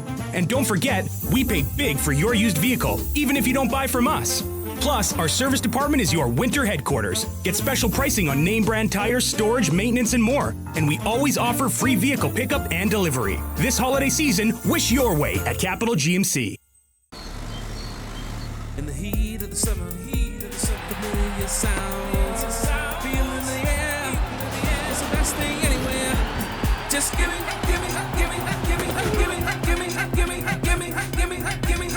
back my game. 'Cause I live for the drama, I live for the emotion. No one can take me down. Bring me back my football.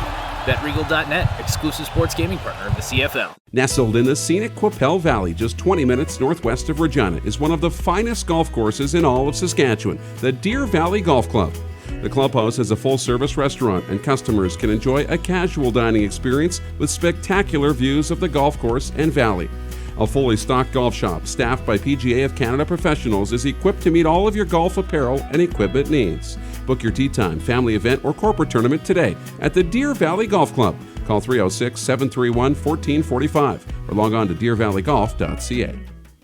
A Landmark Cinemas $30 gift card with $40 in great movie savings is the perfect gift to give. Or give to yourself. Get yours today in theater or online at landmarkcinemas.com and make it a merry movie season. Landmark Cinemas, for movie lovers. Lot of sun, smoky in the air, that's a lot of pine. Big time, big time, big time, big time.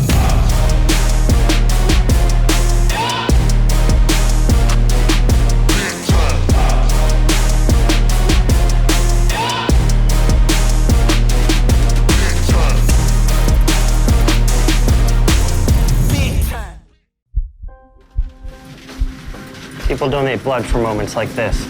But there are lots of reasons why Canada's Lifeline needs donors every day. Like the fact that someone with leukemia can need up to 8 units of blood a week.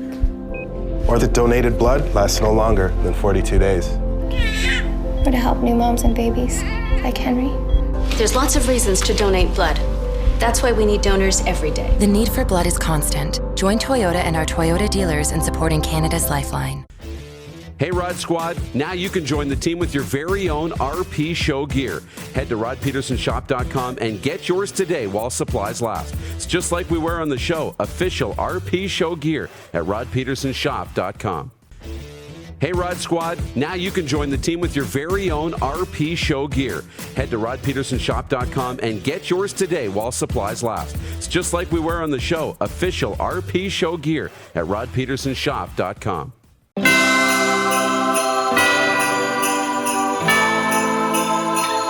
Welcome back. This is Overtime here on the Rod Pedersen Show, the final overtime of the final Christmas special episode. Now, if you're looking closely or listening closely, you may have noticed that I am not Rod Pedersen. I'm not Darren DuPont. I'm not even Clark Monroe. Well, who am I? I am Director Jordan, usually the guy who sits back behind over here. And they've let me out of my cage for about 50 seconds here, is I just get to say thank you so much for tuning in this week, watching the best of our year in 2021. I think we had a lot of fun putting these clips together, finding the best moments from our show, and hey, getting to show them to you guys. Thanks so much for joining us. Thanks for tuning in with us all this time, and hey, stick with us in 2021, and who knows, maybe we'll get to talk a little bit more motorsports. Thanks so much. Have a happy new year. God bless. Hey everybody, it's producer Clark. Get the Rod Pedersen Show on the go wherever you get your podcasts, including Spotify, Apple Podcasts, and Amazon Music. The Rod Pedersen Show and the Rod Pedersen Show Daily Blitz now available wherever you get your podcasts. The Daily Blitz is our newest podcast featuring the warm-up every day, short and highly consumable. It's the Rod Pedersen Show podcast, now available on all major podcast platforms. Jordan has the bladder of a camel.